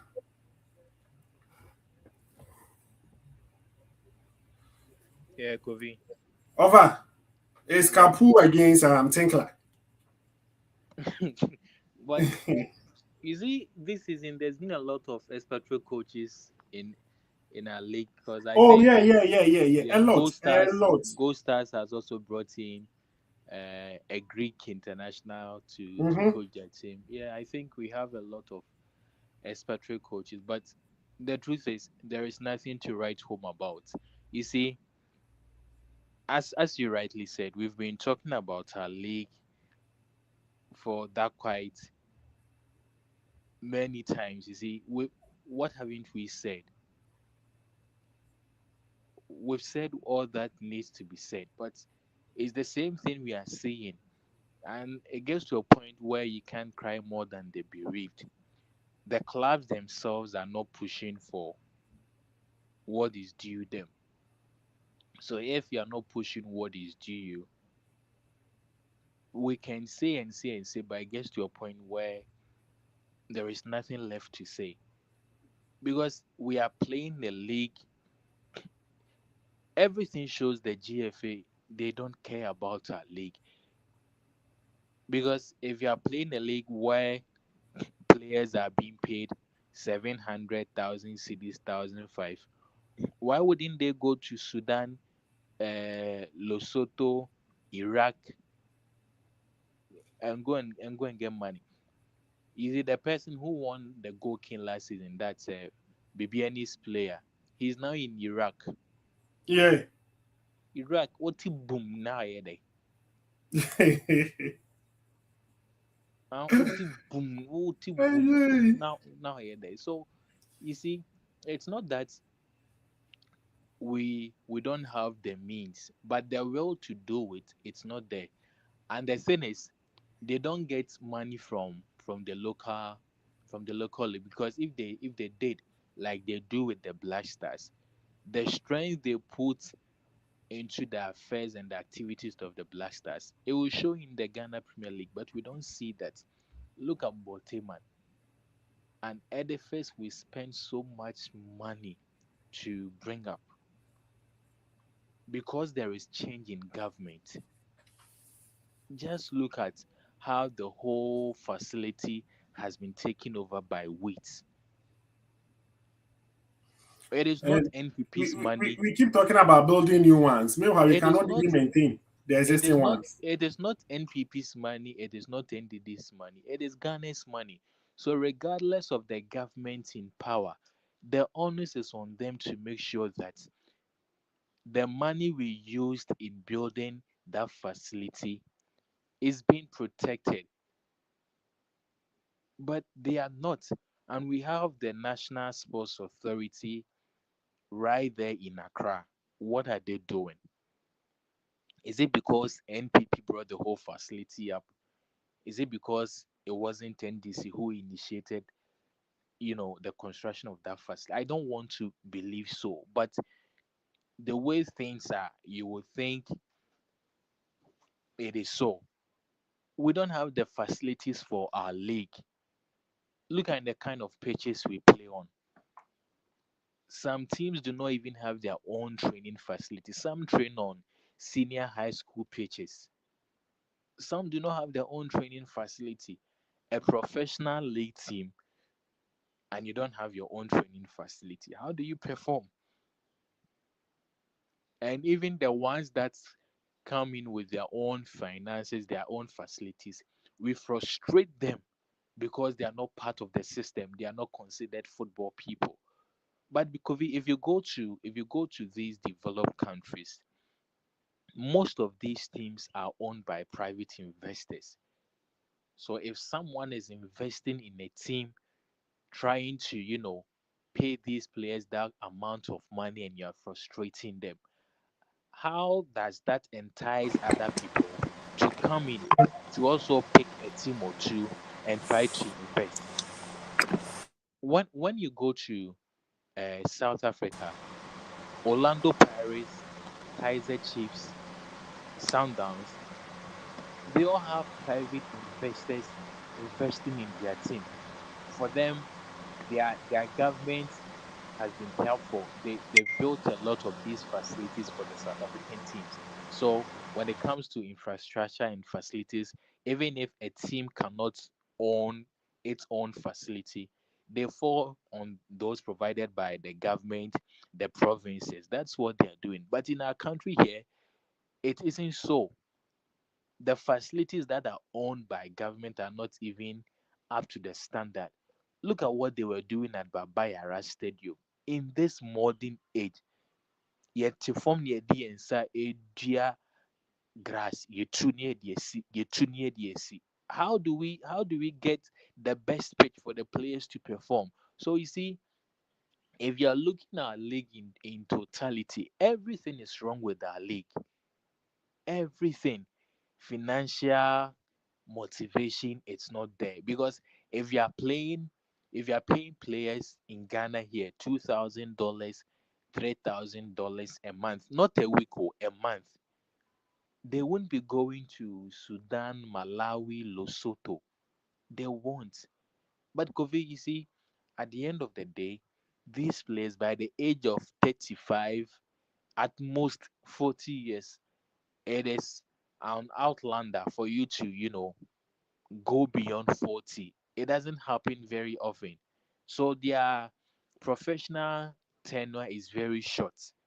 So you have to also understand some of these players, even though it's not the ideal situation. But Kovi, after playing football, they have to survive. So you can't blame these players. They have families to feed. They have families to feed. So personally, I can put a lot of blame on these players. If we are paying them well, if you are paying them well, they will stay. Look at the Egyptian league. How many Egyptian players in those days did you see going for greener pastures? Wigan and Portsmouth Portsmouth came for Abu Trika, 1.5 million pounds. Those days he didn't go. Even as we speak now, about those who were born in the diaspora, most of these players still play in the Egyptian league because they are paid better. Look at the Moroccan league, look at the Algerian league, the South African league. They are paid better. Even in DRC, they pay them better. You go to Cote d'Ivoire, they play them better. Now in Nigeria, they are they are chairman for the league. It's a limited liability company, the league in Nigeria. Now their chairman is saying if it's going to take just 4 teams to meet the requirements and then the minimum wage to pay the players, they are going to play the league with just 4 teams. That is the way to go. We had a limited liability league coming into Ghana where it was going to be an autonomous league like the Premier League is. It's been in the pipeline for over 4 or 5 years. Nothing to show for.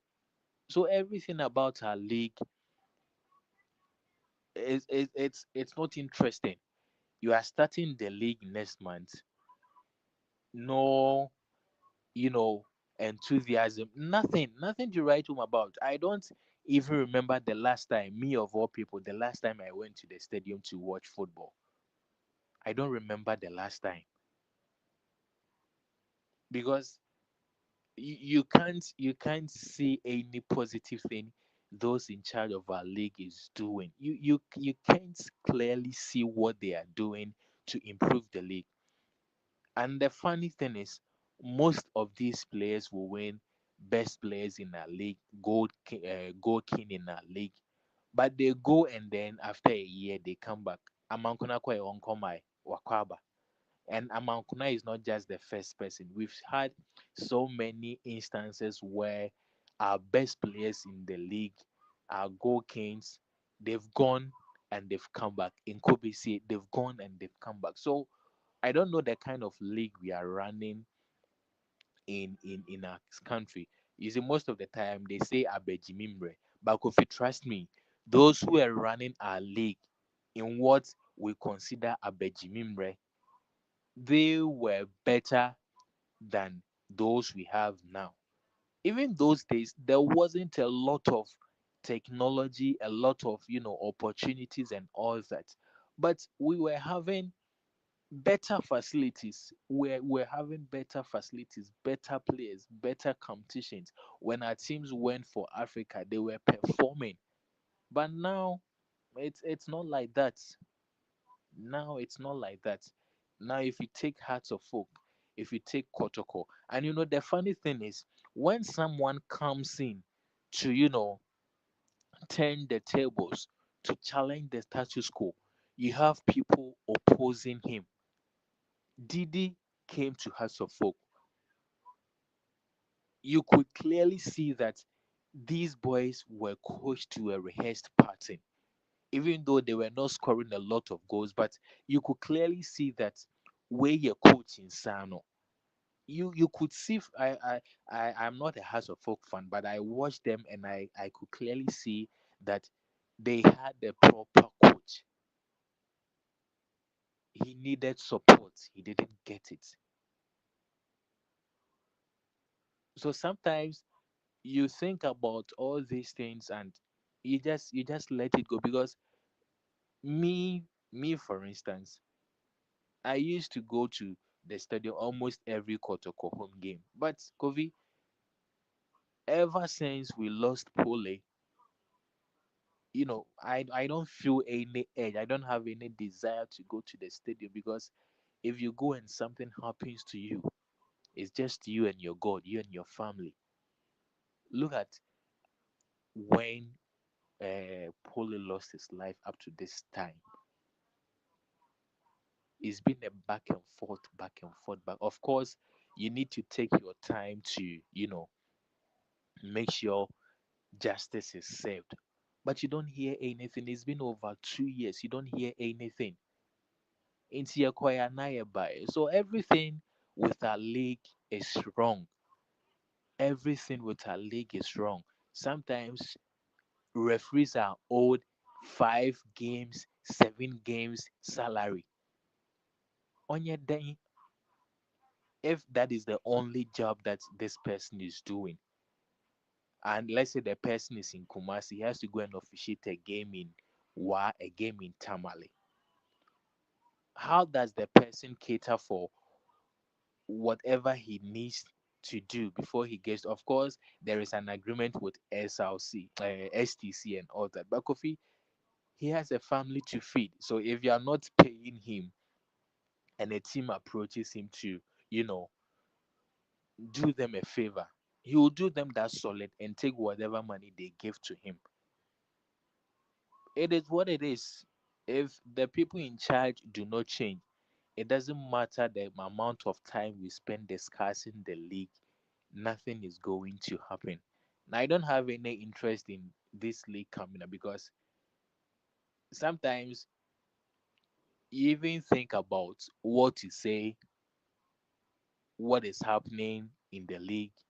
You think about the players, you think about the officials, the amount of money they are being paid, and it's not worth it. So if it doesn't stop, our players will continue to go to Sudan, Malawi, Botswana, and all that for greener pastures.